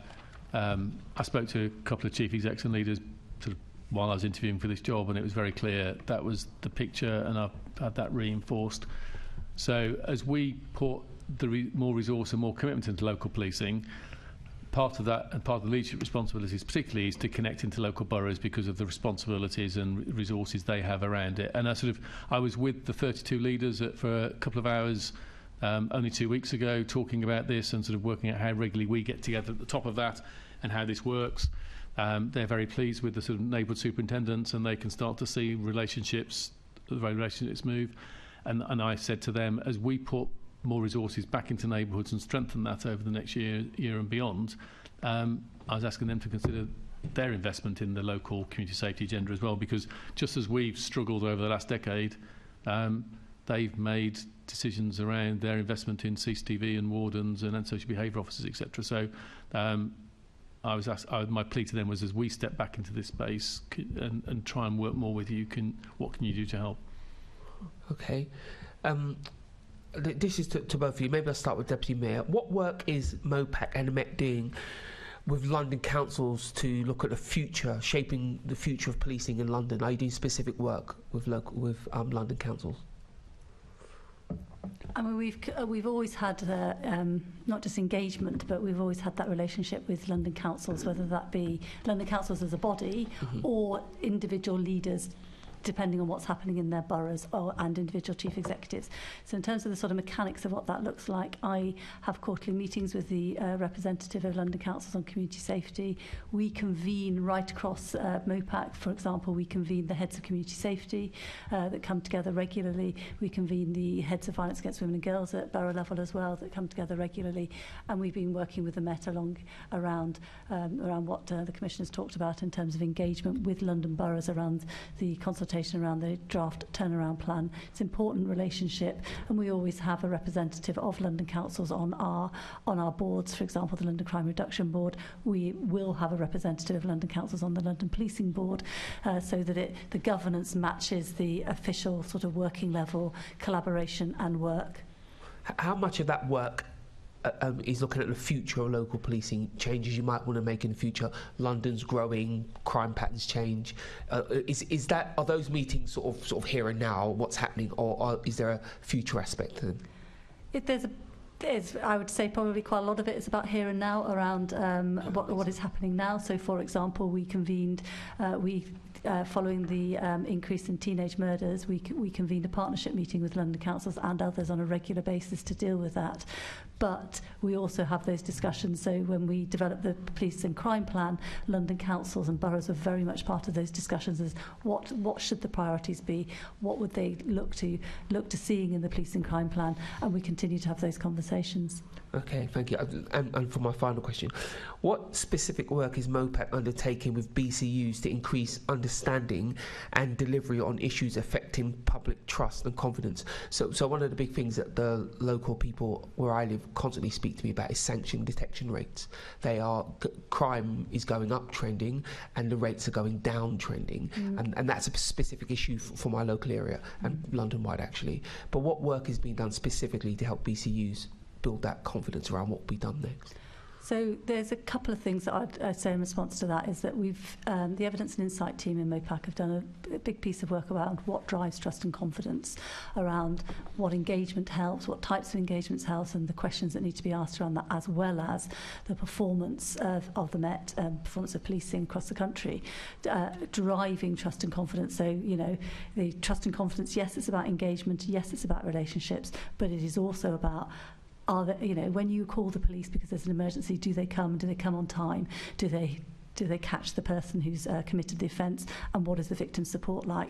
So we have that as a high-level strategic discussion at Oversight Board, but also we've had an Evidence and Insight team, and I think it's the South West BCU, but I'd have to double-check, have actually been out and are working alongside the South West BCU to discuss with them, look, these are the findings, tell us what you're doing, can we evaluate what you're doing, and how do we work together to sort of bridge the what can happen, bridge the divide between evaluation and research and practice. So they are there working alongside a BCU, saying this is our research, this is what we know, how are you putting it into practice? And is there a plan to put that across the other BCUs? Well, we're doing that in South West BCU at the moment, and we'll have to think about how do we roll out the key findings from that, and how do we work with the Commissioner and his team around embedding the key findings in that, because we don't have the capacity in MOPAC to work with every single BCU, but actually how do you embed that? You trial it in one place and you'll spread the results. And to the Commissioner, particularly around BCUs and sanction detection rates,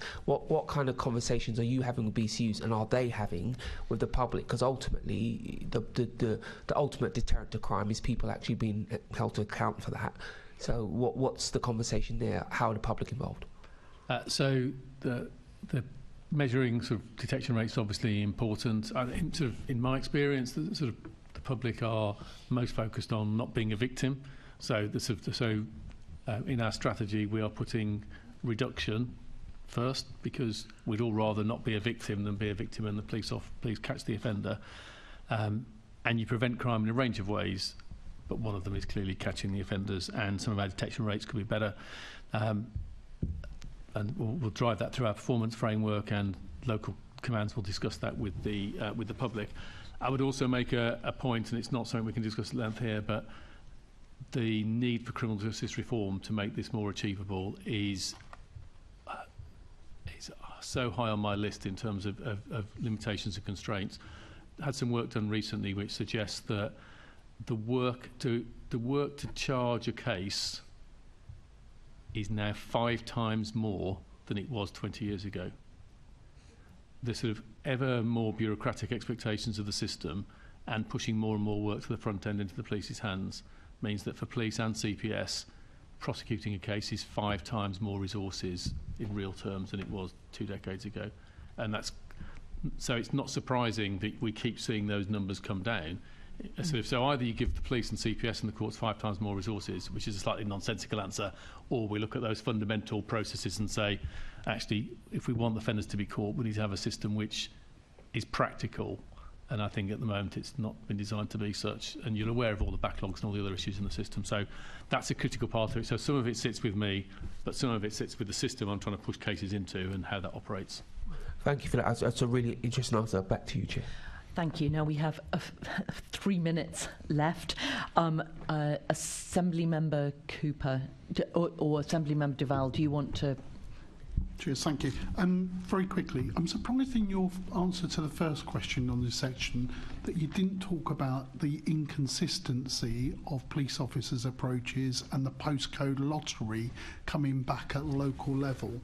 Have you, do you think that that's a real issue across London that's being masked probably by diverse approaches for geographical reasons or different types of crime? What's your thinking about that, and where does that fit into your picture about tackling barriers or reoffending and everything else? So I think I come at that from 2 dimensions. One in terms of what we do, and if I look at this new performance framework, which is getting momentum in the organisation. So when you break it down sort of BCU by BCU, borough by borough, on some of the metrics around crime or around detections, there are very wide variations. And frankly, putting in place this process and learning from the best, etc., will be part of what will help us succeed. And so you'll narrow that down. So that's what's purely in our gift straight away. Then I think there's some contextual factors. So one of the reasons for targeting our neighbourhood policing resources and for thinking hard about it, if we were to say what are the most high crime 50 wards in London today, and look at the answer the same question a decade ago, 2 decades ago, I think we all know the overlap would be almost 100%.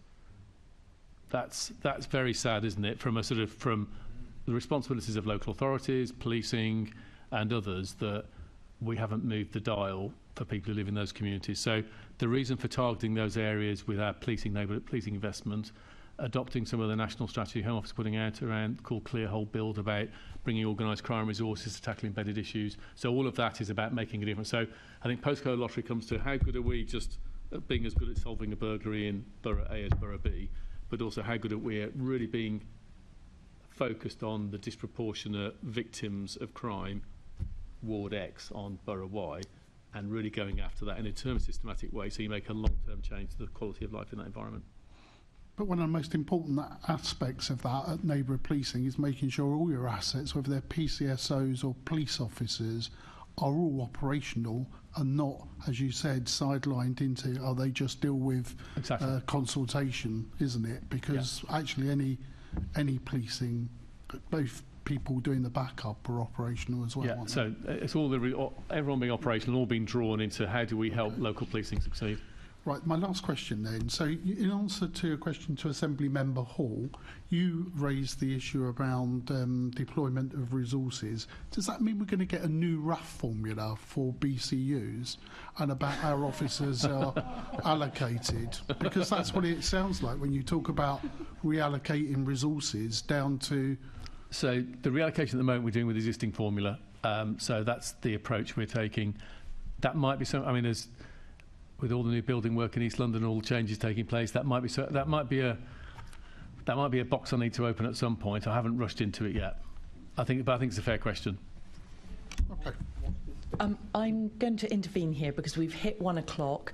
Assembly Member Hall has one very brief question that she wants to put, and then I am going to draw this to a close. I'm really sorry. Okay, because it's so topical, can you confirm if Uxbridge Police Station will continue to remain open and operational, and if so, for how long? Assembly Member Hall, I think that's actually a political question in the context of a by-election. I'm not going to take that at this point in the meeting. I've stopped the question. No, Assembly Hall, I'm sorry. I have stopped the questions from on this thing. I took it on trust. You had a sensible question to make. Yes, but it is a political point, and I am not going to take it at this stage at the end of a very long meeting. Now, I would like to thank our guests for attending the meeting today and for answering the committee's many questions. Thank you, both of you. Your answers have been incredibly helpful. Can I ask the committee to note the report and the discussion? Can you note the monthly report received from MOPAC? Thank you. Can we also delegate authority to me as chair in consultation with party group lead members to agree any output arising from this meeting? Thank you. Can I ask the committee to note its work programme for the 23-24 Assembly year? Can we also note the additional activity undertaken, namely the informal briefing from HMICFRS and a visit to the West Midlands to explore its work in pre-arrest diversion? And the next meeting of the committee is scheduled to take place on Wednesday the 19th of July at 10 o'clock in the chamber at City Hall. And that draws the meeting to a close. Thank you. Thank you, Chair.